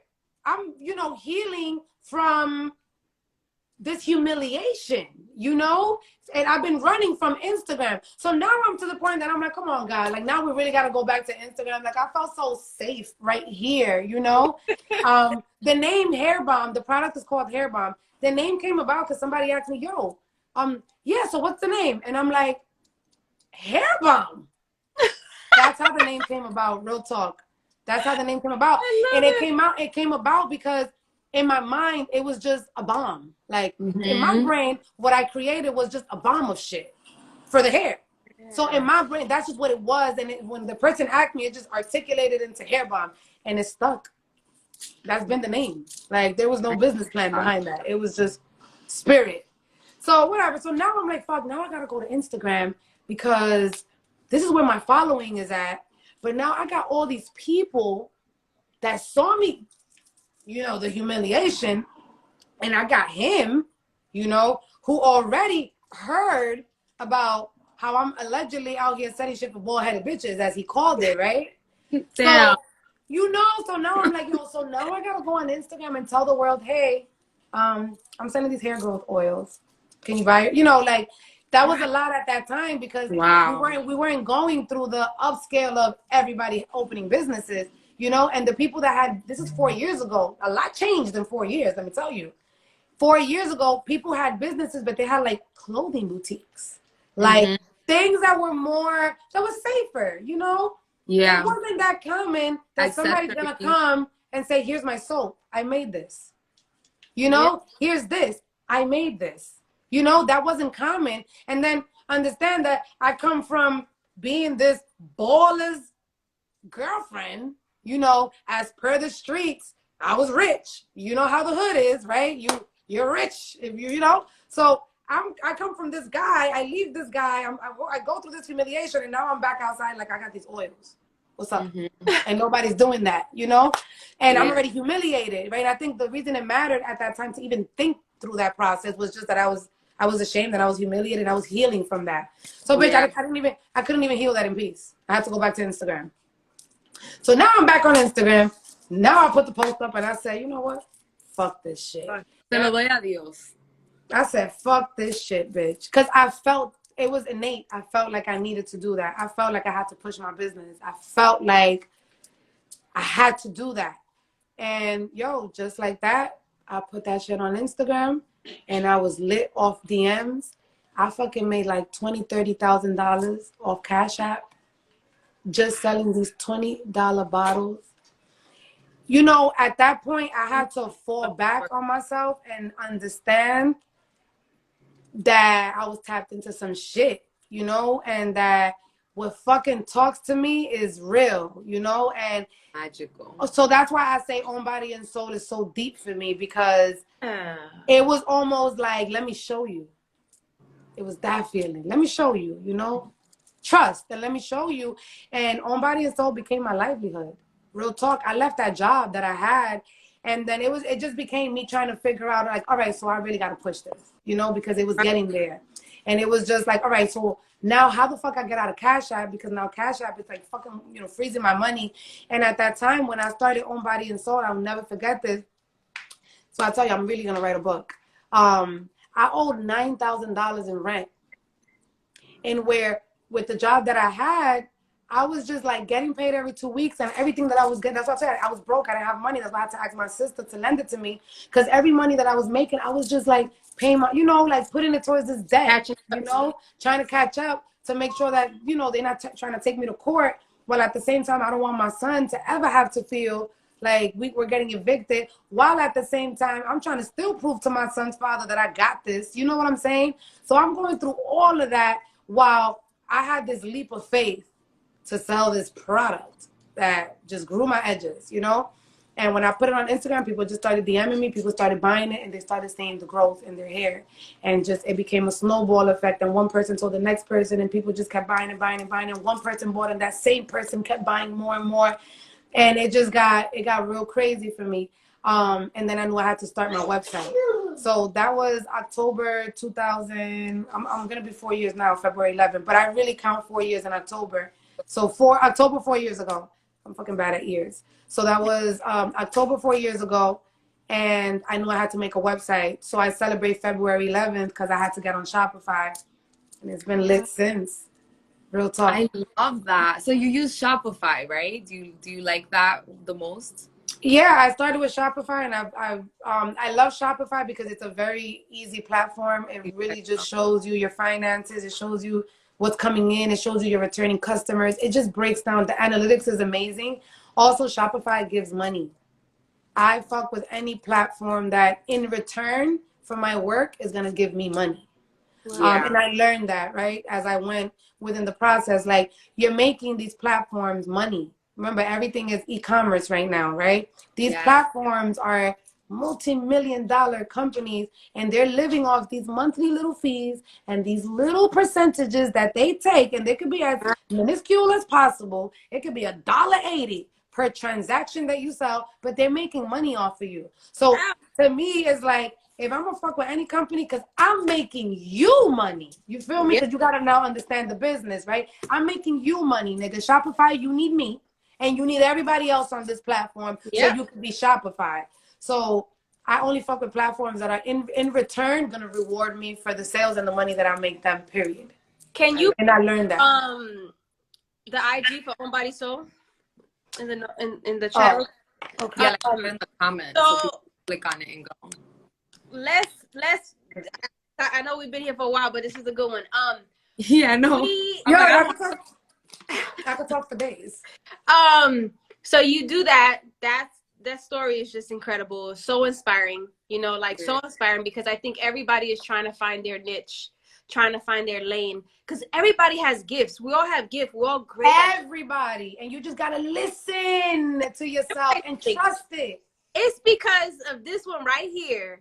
After my session with her, she was there to witness what went down in my breathwork, because we're going to get into how she became a breathwork facilitator real quick. But let me just tell you that after that session, I remember when I was done, and she said, you were doing a lot with your hands, and people who do a lot with their hands, they say they're natural healers. And that was always something that I felt inside of me, but it's kind of one of those things that you're just like, okay, so what am I going to do with that type of thing, right? And it was from that moment. First, like I said, it was because of her I was able to finish my book, because my writing gone after that. It's my second book, my second mom book. But not only that, after that, I started to really realize when she said they're natural healers, and I was like, that is what I am. I've always been that to people. I've always helped people. People always come to me. I'm like their freaking guru, especially out here in LA. It was always like that. People come for me for guidance, for advice, and I always uplift people. And because of that, ever since then is when now I started really tapping into my gifts, and I'm like, nah, this is my gift, and I'm gonna now embrace it. And I'm gonna go hard on basically sharing my healing journey, and then assisting others in theirs. And that's why, you know. And I've seen you. You've been taking off with being, sorry, not that you're not, but just being a lot more transparent with Yes. just even owning that you want to be in the healing of people and that you really do it. Yes. So it's like I'm starting this workshop for moms, this 21-day workshop that we're gonna do. I'm doing another one that I'm setting up just in general for people. Oh. That's the reason why also I started like the beta test with these meditations that I started last week, you know. That's all. And it's because I loved it, by we're the way. all thank you. We're all in this time where there's a shift happening in the world. And in that shift that's happening, literally there's a separation. And there's the people that are finding who they are, or not even finding who they are, remembering who the fuck they are. Because that's the word. We're going through a remembrance. And the people that don't understand this, they think it's kumbaya shit. Yeah, but it's really the Great Awakening. And that's why the pandemic is working so hard to instill fear, because it's the lowest vibration that cannot make anything happen for you and will keep you ill, stuck, and just listen, this shit is an energy game. Until we don't understand that this is an energy game. We're vibrational interpretations. That's all you are. You are vibration. We are consciousness. That's it. So, and we're all period. So, you know, it's like at this point, there's going to come a separation and you have to be okay with that. Because some people, you're not going to fuck with anymore. Like, that's just what it is. You're just not going to, and not on some like bad or whatever, you know what I mean? But there's a separation happening. And as the separation is happening, what you are going to find also is that you're going to start attracting new people that are supposed That's what happened in my life. I attracted my whole fucking tribe, yo. And they all found me from across the states. Yes, the world. So I want you to talk about how you even got into breath. First of all, tell people what breathwork detox is, because I don't even think people know. All right. Let me be real, because I can't even wait to start my podcast, because you know this is what I'm going to be going in about. Period. We have to make an appointment. Yes. Interesting. Oh, bye, Miguel. That was nice of you exiting so politely. What is breath work? Honestly. So, nigga said it's brujeria. No, but to the people that don't know what it is, like, or don't want to accept it, like my mom, you know, because let's hit home, right? Because I don't even forget y'all. I'm at home with it. She thinks it's brujeria, right? Because what people don't understand, they're going to ridicule, they're going to mock, they're going to judge. And we are in the space that we are as humanity because the blindness that we have is just disgusting. It's just, you know, we don't know who we are. We don't know ourselves. We don't know our bodies. We don't know our bodies. We were told what our bodies are. We were told what it does. We were told, you know? So when you go through the whole process of even understanding that, of course, everybody else is just going to think you're doing crazy shit. But what is breathwork? Breathwork is science. Science. Breathwork is not a matter of believing. You don't have to believe. You don't have to even think that it's going to work for you or not. We are designed to do this. So the reason why breathwork is so powerful is because it's a powerful breathing modality in which I teach my clients how to breathe. And you're powerfully breathing into your gut and you're powerfully breathing into your lungs. So no matter who you are, the experience is innate. You're going to have it because just as we are designed to just be here talking and just breathing the way we're breathing and our body is just keeping us alive, our body is designed to do it. It's just, that's just where we were really made like that. I know, it's so crazy. But nobody taught us that. So when we went to school, they taught us about our organs and they taught us how all this shit functions, right? But they never taught us about the pineal gland. And that was on purpose. That was really on purpose. And people don't even want to believe that they live in a space where the controllers could lie like that. So let's just start there, right? Where they could even lie to the point where they don't even need to tell you what you got. And it's your shit. People don't even want to believe that, right? So let's get there first. So you powerfully breathe into your gut and you powerfully breathe into your lungs. And what that basically is doing for you is that your gut is also your G center. So every organ is attached to a chakra. It's your G center, is your life force, which is where all your energy comes in and distributes through all your chakras. And as you're powerfully breathing into that, the body is secreting serotonin. Serotonin is the feel-good hormone. We're all after serotonin. We don't even need to know what the fuck serotonin is to know that we all are after shit that feels good. We want to feel good. Yep. The opposite of serotonin is depression, fear, just all the low vibrational feelings. So the reason why my clients automatically, they get up from a session and they're like, yo, I fucking feel amazing, is all that fucking serotonin release. So that's why I say that this is all science. You know, it's not a matter of believing. So you're also releasing the serotonin, and at the same time, your lungs is releasing DMT. Our great creator really designed every living thing to really secrete DMT, and it's literally hidden information. And DMT is the powerhouse to allow our body to have this self-healing experience. And the way we're designed, we're really designed to really heal ourselves. And when I say heal, I'm not talking about, oh my God, I'm sad. Because, you know, people think like healing, I'm sad. Ooh, I'm not depressed. I don't need healing. No, like healing in every single way. We're designed to do that. We're designed to keep ourselves healthy on an immunity level, right? Yeah. Because through this process, you're also secreting 70% of toxins from your body. Without this, we're only secreting 30%. And we're only doing that through our urine, and we're only doing that through sweating. A lot of people don't even fucking sweat, bro. Yeah. You know? Yeah. So just look how little that 30% became. Fast. And we're like operating on that 30%, right? So now what people don't understand is that everything is energy. Before it manifests in the physical, it's manifesting in the electric body. Period. Examples, if you're resentful, if you're a resentful person and you have so much resentment, resentment sits here, right? The resentment sits here, right? The more you are resentful, that becomes an energy, a ball of energy. It really is a ball of energy. Hence, you feel stuck. What happens there? Now energy is not flowing through your chakras. Because we have chakras. It's not a fucking myth. We have that. We are designed that way. Right now, I'm standing here, and there's 10 feet of auric energy around me. It's not a myth. It's science. It's just that we can't see it. And what we can't see, we question and we ridicule. But this is happening right now as we speak. Huh? Yeah, we're not in tune with the energy, I said. That's why people are not in tune with the fact that we can't feel it before anything else. Period. So now you have this ball of resentment right here. It's a ball of energy, right? Now energy is not flowing through all your chakras. Now you fucked, right? Now you don't feel grounded because shit is not going to your root. All of this shit is connected. All of this. Now what happens with that ball of energy? Then some years down the line, you find out you have a tumor.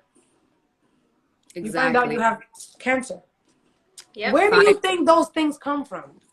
Yep. Until people don't start understanding that, breathwork becomes such a big explanation for me to people, because I got to go down the loopholes so they could fully understand when I really want somebody to fully understand how valuable this is. But it's really that deep. So now what breathwork does is now you're secreting this DMT, you're secreting the serotonin. Oh, now let me just add this real quick before you continue. Yeah. So you know, the biggest amount of DMT that gets released is when you are born and when you die. FYI, continue. Yes, which it makes sense why the experience is as amazing as it is. Yes. So DMT is what our God, right? Whatever your God is, the great creator, we were created to secrete that. It's not meant to just be there. But think about it. If now you understand God, or whoever this God is to you, right? And you understand that everything was perfectly made here. The fruits, the vegetables, the herbs, the wind, the water, the bodies of water. You could honestly now begin to understand that we were made with a lot of thought. We were placed here very nice, right? And carefully. Yeah, very, very nicely orchestrated here. You know, like we are these machines. Like these fucking flowers are so symmetrical and everything is divine geometry. What the fuck do you think we are? We're a part of that shit. Period. We can't even get the fuck out of it, right? Yeah. So whatever. The reason why this is so powerful is because you're secreting this DMT, you're secreting the serotonin, and you allow your body to go into this automatic healing experience. When I say healing, I mean the body knows how to clear energy out of your body. It just knows where to go. And we're all battling energy. When we're depressed, That's stagnant energy in our bodies. When we have anxiety, that's energy. When you're fatigued, that's energy that's just stuck in your body that has you stuck. Everything is energy. So the reason this is so impactful is because for the first time, you allow yourself to literally detox your electric body. So what I tell my clients is when you see a dog and you pet a dog and they walk away, dogs are always shaking their bodies off. A dog is always shaking their bodies. Dogs don't keep energy on them. So basically what breathwork detox is it allows you to shake your body like a dog, and it allows you to release all that energy that's just stuck there, that then in return is causing these physical ailments. It makes you fatigued, you have foggy brain, you're not motivated, you lack creativity. All these things are just energy. Everything is energy. So that's what That's breathwork why detox dogs is. give unconditional love. They don't have any stagnant energy They don't have to stagnant withhold. energy. So no one has taught us how to rid our bodies of energy. And everything is energy. Everything. Every feeling, every emotion is just an energy that's just there. And we don't know enough. Just like, you know how you'd say, you know, we hold it in our gut, and it's the same thing as like when you feel nervous, right? Where do you feel it? You feel it in your gut. Okay. And that's for a reason. When you go through pain or a heartache, you feel it literally in your heart, like literally in your chest. Yeah. Feel that pain, you know? So you have to understand that a lot of people wanna say, you know, oh, this is the devil, this is this and that. So tell me, what is the Holy Spirit when you go to church and you jumping up and down? It's energy. That's why I went on a rant on Instagram one time and I was explaining how, you know, your God could be whatever, right? We're all talking about the same God. However, God is love. God is a frequency. God is an energy. You know, it's a frequency, and God is the highest frequency, and the highest frequency is love.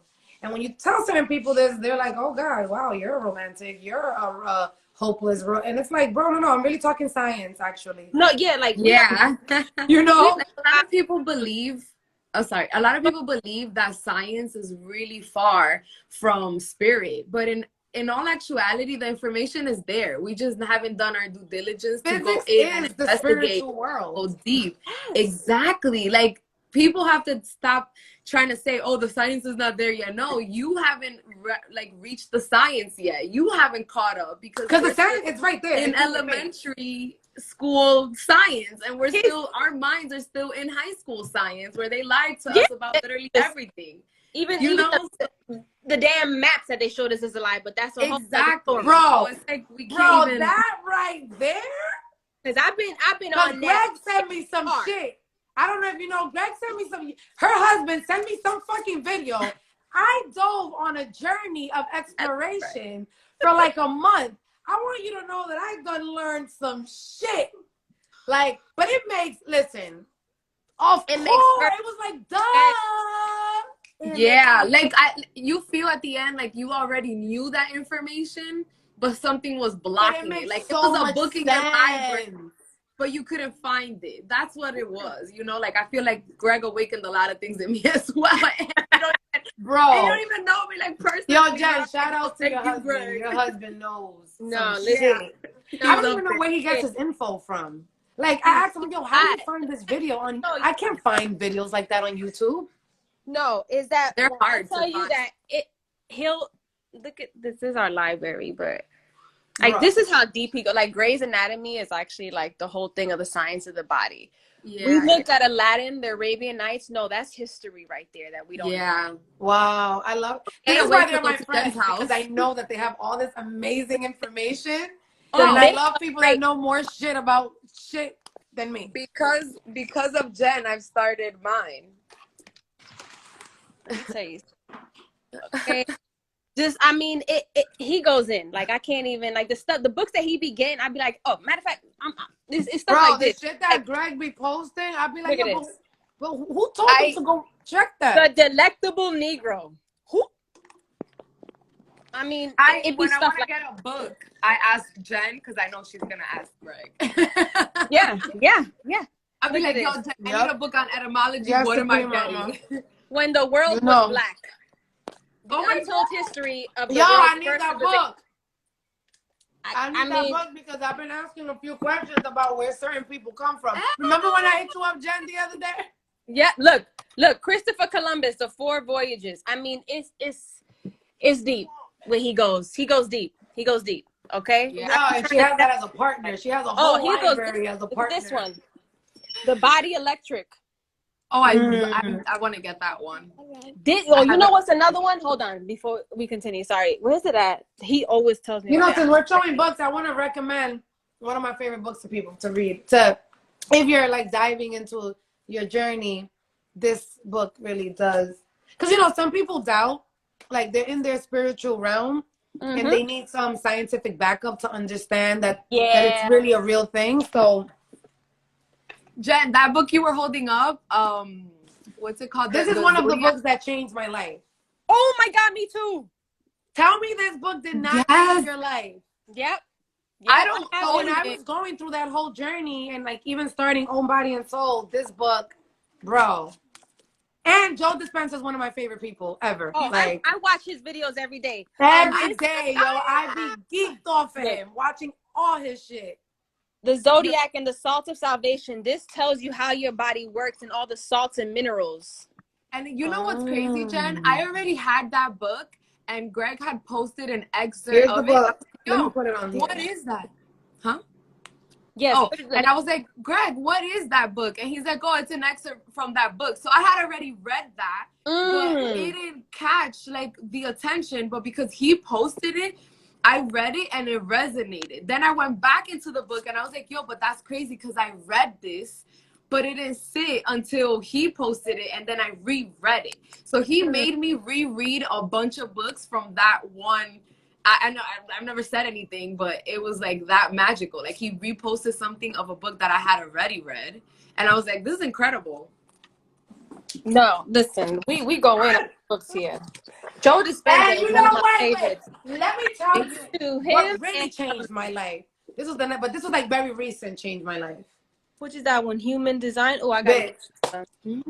I know. I'm like here with a pen. This human design is it allowed me to really further understand myself. And this I book is just really, started this one. This is I love that book. It's one of my favorite books. I listen to Abraham Hicks every morning. I got that's actually one too, but I haven't started this one, The Vortex. But I'm on this. I want to. You put that book. I took a picture of it. Yes. The Vortex. The I want to read that. This is very simple. If people just want to just associate God and understand, you know, that spirituality is the unseen part of science, which is physics. The physics of God. Physics of God. Ooh. And it gets very. It really goes into what I'm talking about. God is a frequency, you know, and it's just really like, and that God is love, you know, and that it's just, you know, people don't want to understand that there's a physics behind this. Also, You know what? It's like, you know, when people try to say that certain things are, you know, devilish or this or that or brujeria, whatever, my thing is this. I've been everything, okay? I've been a Christian before. I've been this. I've been that. I tapped into all that. And one thing that I will tell you is that nothing ever set me free 100%. Everything else was like I was like a crackhead just going for more crack. But I was never... And doing as you were told. As you know what I mean? But when I tapped into myself and really, really started understanding God and what I came here to do and what I come from and who I am, because again, you have to remember who the fuck you are. That's what happens. So when I remembered who the fuck I was and I started saying, you know what? I'm going to take away every third party that's telling me to do X, Y, and Z and to believe in X, Y, and Z. And I'm just going to go in. I don't know how. I'm going to go in. And when I started going in, I have never felt so free in my entire life. Okay, that I was able to heal myself from traumatic things that happened to me as a child. I was able to forgive people. I was able to forgive myself. And then when I tapped into, because I was all through meditation and things like that and changing my diet of eating, but reading different things. But when I tapped into breath work, you can't tell me if that comes from the devil, then maybe we got a flipped version of what God and the devil is. Because 100%. Because this is God's work if we want to talk about God. Real talk. Like, and I've never been, I'm going to tell you right now. Free. When I had the breath work, I felt, you feel literally the energy leaving the body. But then think about this. When we do breath work, what do we do in breath work? We just breathe. We're just breathing. Yo, not water is drank, not a candle is lit. This is all about you. Like breathwork, the reason why breathwork is so amazing, because all you gotta do is breathe. Breathe. It is just so hard for people to really even understand that just breathing is really just doing, no, and it's the most transformational experience that I think any human could ever have. You know you're an electrical being, but when you do breath work, that's when you know. You know. That's when you know. I feel the electricity literally running through your body. When I did my session with her, there was a point, ask her, my hands were moving at the speed. I don't Yo, there was a point that she knocked the phone down because her hands was just doing some shit. It was like, yo, there was wind in the room. Like, I was creating wind in the room. I was like, oh my God. But you know what? You went into a lot of like, because for whatever reason in Jen's session, she like tapped into her hands. Like, bitch was like Dragon Ball Z in her session, you know? So I guess, this is me on the outside looking. Tell me if I'm wrong. It seemed to me like you really felt the energy. Because, you know, we have, the reason Reiki is so amazing is because we have energy. Energy comes through the palm of our hands. Let me say, my hands felt like I had every single power that God has given me in my hands. Ask me what Jenn did with the power, bro. Ask me what Jenn did with it. She went like she did like a whole with her hands, like. And when I kept doing it, she's taking some shit off. The electricity was getting like just louder and louder to the point where I started hearing a buzzing sound. Remember, it was like, mm-hmm. That's exactly what I heard. But that was you. You was hearing it because you was yeah, hearing I was hearing it. So I'm hearing like, I didn't hear buzzing sound. Just real intense, but that's all coming from, and because I'm going from the head to the toe with my hands, from the head to the toe with my hands. I couldn't stop. Yeah, because you felt the energy, so you kept healing your body with it. I kept healing my whole entire body from head to toe, and I walked out of there. I think people also they don't click it because we don't even breathe properly. So they're like, I'm breathing every day, and it's like, no, we're shallow breathers. We're shallow breathers, and because of that, that's why we don't release the toxins. No. If you take a deep breath, your stomach goes in. We're not supposed to breathe like that. When we take a deep breath, our stomach is supposed to pouch out. But we have so much suppressed energy in our bodies and so much trauma that it doesn't allow us to breathe right. That's why babies breathe right. You know, they're not processed through life yet. So. When you see them sleeping, you just see their belly go. The little stomach. Yep. That's how you know because I know as a parent, you be paranoid as hell with checking. Yo, that was me. I'd be like, I just want to see if they're breathing. Okay. Is he moving? Did he move? Yeah, I was off. I was a lunatic. But I think that if people want to get like some type of like sneak peek of what breathing can do for you, just try conscious breathing throughout your day. Just say one day, like, I'm gonna take 10 deep breaths, and you're gonna start feeling it. Whoever you are, you're gonna start feeling some type of difference if you were not breathing correctly, which is all of us. Bro, you know what's the most simplest breathing technique that people don't even care to tap into because I guess it's just, you know, it's not important. Fucking taking a deep breath. Mm-hmm. It be just that fucking, just literally knowing like, I'm angry, I'm upset, or I'm emotional, and just sitting there and going, yep. And just doing that shit even 2 more times, there's beauty in that. You feel it, but people don't allow themselves to just feel. That's also son is very intuitive, and I know he's wise. So whenever he was go through pain, he's aware that it's physical pain and that it's not lasting. So then he knows on cue when he gets hurt, even though he's nervous, he goes into a state of breath where I've caught him so many times where I'm like, that's amazing to me that he would know, and I don't ever take that away. So we that's a tool he knows right there. Yeah. And he knows to feel. Like he's very, I don't like how this feels. I want to change the feeling. Like he recognizes with his body. You should look at it. You should look into his human design. Knowing human design, which maybe we should have another live. If you guys because wait, what do you mean? Like learning his human design? I'm gonna tell you. So your human design is literally, it is on point. It is exact.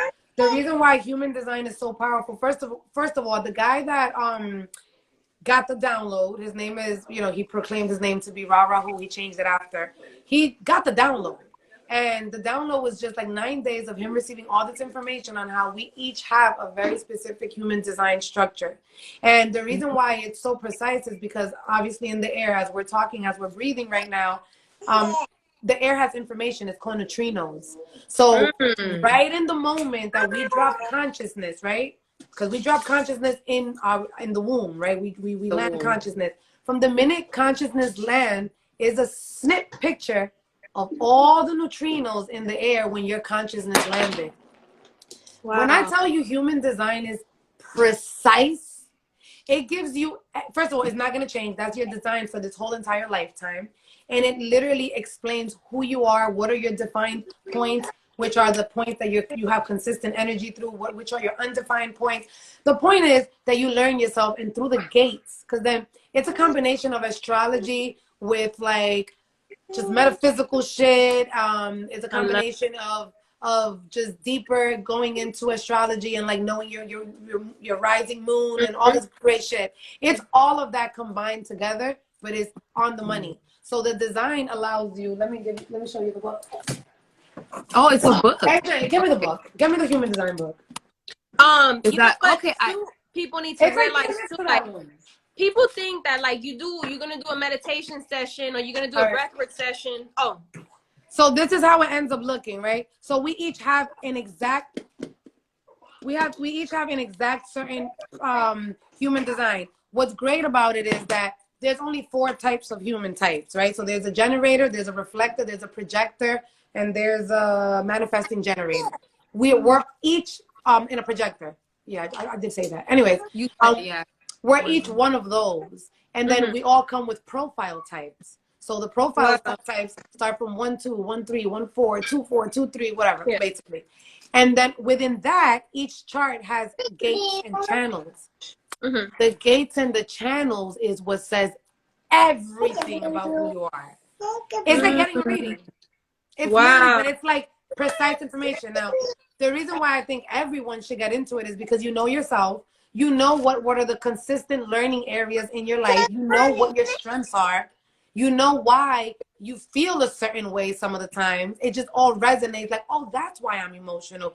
Oh, that's why I'm like this, because it just really explains who you are. And now as a mom, that has been life-changing for me, that information. Because I'm able to know my son's human design, and I already know how he's coming. So I already know, as per his design, what are his traits and what he came here to really be, you know? Yeah. And that has been game-changing for me as a mom, understanding certain little things about him that are it, you know, and then now how to cultivate that, how to work with that, how to nurture all that could be a problem in the future, or maybe how this could be great in the future. But human design has literally changed my life, and I just bumped into it last year, and I mastered the shit. I read this whole book. I love that. People need to understand, like, you know, we think that we're gonna do like a meditation session or a breathwork session, and all of a sudden, like, it's gonna be like a voice that's gonna say, okay, you're good, you're gonna do X, Y, and Z. That's not how it works. What happens when you do these different healing modalities in this lane is that you start to now open up different portals. Exactly. Okay, you start to open up because you start to clear now your opportunities. You start to clear your pineal gland. Okay, you decalcify it. You remove the veil. Yep. So as you open up the veil, what happens now is these radio signals now start coming. Yep. And these downloads start coming. So you know what will happen? You'll be sitting at home and you'll get just an idea, a creative idea of something, or something will come up. That's you receiving the downloads now from those sessions, because now the portals are open. So now they're able to come in. So now when these creative ideas, when all these things come, they're not coming for no reason. And that's why you have to look at it and say, if that thought came into my head, then that means that now I have to nurture that thought and continue the manifestation process of it. And what that comes ringing in ears is you basically now the same way, like I was doing this in the meditation, I was telling people, you have to understand that the same way when you want to get abs, you want to work out, you have to do it every day, every day, every day. But your mind, you have to do the same thing. When them thoughts come that are not, you know, like basically the essence of who you are, stop it. You have to say, no, that's not it. Because your subconscious cannot reject. It can only accept. That's it. It cannot accept and reject. Only your conscious mind can do that. Your subconscious mind can only accept whatever the hell you tell it, good or bad. And observe, It's it. And then you can't also just say no to something. You have to redirect the energy. It's not about just saying no. Because if you say no, that's fine. But you have to know, you have to replace that energy with something else. Yep. Now, as you keep doing these things and you keep literally the muscle, all these tools and these nerves in your brains, and you keep rewiring it, that's when you change your paradigm. That's when you start changing your life. It's even so crazy that you're saying all of that because, like, obviously I know I was led into breath work because I was really bad. Well, I didn't even tell you, but I was battling some shit myself. That's why I got into breath work. I didn't do it to be a teacher. I did it for myself. And I think I do a great job at filtering the information that I put on social media as per what I'm living. But I'm going through the most transformational experience of my life. And I already spoke to you of transformations and shit, you know, that I went through. And when I told you guys earlier that now is that everything that I went through just really is full circle and it makes sense because I'm going through a transformational. Breathwork was only for me, right? Breathwork was only what allowed me to remove the veil of what I'm going through and the just really tapping into my gifts, you know, my innate gifts, and then just really now listening to what has always been there, but I was just intuitive, right? Following my intuition. And it's back to what you're saying. Because I did that, because I did breath work, I'm like, I don't even know if I'm even ready to say this, you know, because I'm still evolving into it. I'm not even evolving. It is what it is. But I'm now going through the process of like, it's a lot, and I'm still going through it. But because of breath work, I'm a medium. And bitch, I didn't even, you know, and that's what I'm going through. And I don't even speak much on it. And it is you know, I've always believed in God, right? And just, it was a knowing of like, I don't believe in all this other religious shit, but I know like that shit is real. Like I know it, right? I feel the higher frequency, the energy. Feel it. Like I know it's real, and I've always lived that, right? And for what I'm going through now is like, yo, this shit is real, you know? And you know, when you can't talk about this shit with a lot of people, you know? And you can't. So I'm going through this journey, you know, by myself and my guides, and I'm just blessed, you know, for real. But that's why I say own body and soul was all of this shit has. I'm gonna write a book because I'm not even done. It's just I'm in the process of it. You're just starting. Yeah, and you know, and it's like, yo, sometimes I'll be like, yo, but when I'm ready to tell the world, like I wonder how, because like down to the point, like, bitch, I know my purpose. I know what I'm here to do. Like, I know, you know, like, and this is shit that you tell people, and it's like, all right, she's crazy, and it's like, nah, you know, and so breathwork has just allowed me to now tap into my mediumship gifts and what I'm gonna do with that, you know. Can I just share real quick, because I know I gotta go soon, but yeah, I had my friend who was going through some stuff, right? I need to share this, and I had said, well, come over, you know. I said, and just do some breathing stuff, like a basically like meditation session, right? mm-hmm. So I'm assisting her. I'm like, just breathe, yada yada yada. I'm here helping her, I'm thinking, right? And I'm at the same time having this experience within that. Hold on, get Pasaki. I can't see Naomi. I don't know what happened. Just like,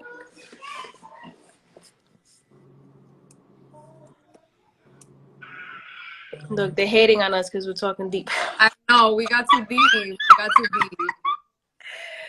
Oh, wow. Wait, she We're got still going out. She'll be back. Okay, I got her. I gotta tell you this because this is crazy. And I was Why are they doing that to me? Right? You see, I just said that. Haters. So, But Instagram don't fuck with me. she's Instagram does breathing. this. Hablaste muy mal de Instagram ahorita. So she's breathing, right? And, you know, she's laying down, breathing and stuff. And I'm just, you know, with the meditation music, just guiding her, you know, like, you know, your fears are not real, whatever. I start feeling energy from her body on my hands. And I can't help it. And I start going like that with my hands, right? All over her body. As I start doing that, she's like on the floor. Jen, that happened in your house? In my house. I kid you not. Pero I was in it. You was in it. I wasn't even questioning it. I was just in it. Yeah. And I kept going out, and then I would go from my hands. I just couldn't help it from the bottom to the top of her, and she would just be like just shaking in there.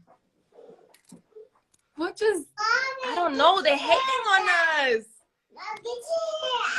I know we've been on here for a minute. I know we gotta go, but what? Oh, my hair. Oh, here. I think I want to comb my hair. My hair's a mess, girl. Exit out by mistake. I don't even know. Okay.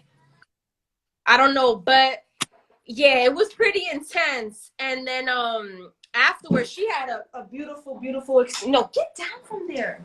Give me that. She had a beautiful experience, but so did I. It was healing I for the could both of you. Yeah, I could feel the energy.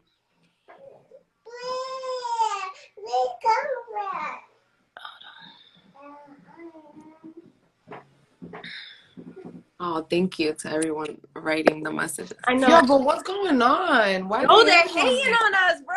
They hate on us. We getting deep. Damn. I can't even see her. Bitches just want to have fun. I could see you, but it looks like It's frozen on my screen. It's All frozen. right, let's see. I You can see see me her. now? All right, we're here. So what I was saying, Definitely we need to have, before we go, because we're about to hang up, we need to, are we having this next Monday? Hold on, I can't hear. What happened? Sorry. Are we doing this next Monday? I have actually, you know what? I have a girl who's a birth worker. She's a doula. She's gonna be with us next week, but I think we need to hop on another one and Yeah, I agree. I mean, let's schedule it. I mean, let's ask the people. I think they want.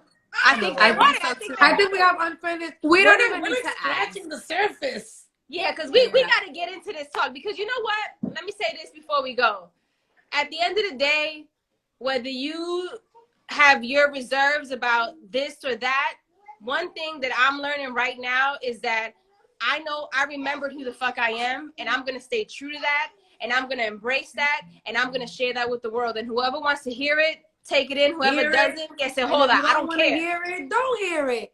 And however you feel, respectfully, with love, we don't give a fuck. We don't give a fuck. That's my energy in life. And sometimes I just really hope that people, I am a ball of love, bro. If you come around me, you know that I'm full of love. However, I really just don't give a fuck what you think. And I mean that shit with so much love, bro. Same. Like, yes. I mean that with love. Like, if you like me, it's love. If you don't like me, I don't give a fuck. Feel love. You know? Just from a distance. It's cool. Either way you go, it's cool. Like, if you gonna focus on shit that I'm doing that you don't like, it's cool. If you're gonna bash me, it's cool.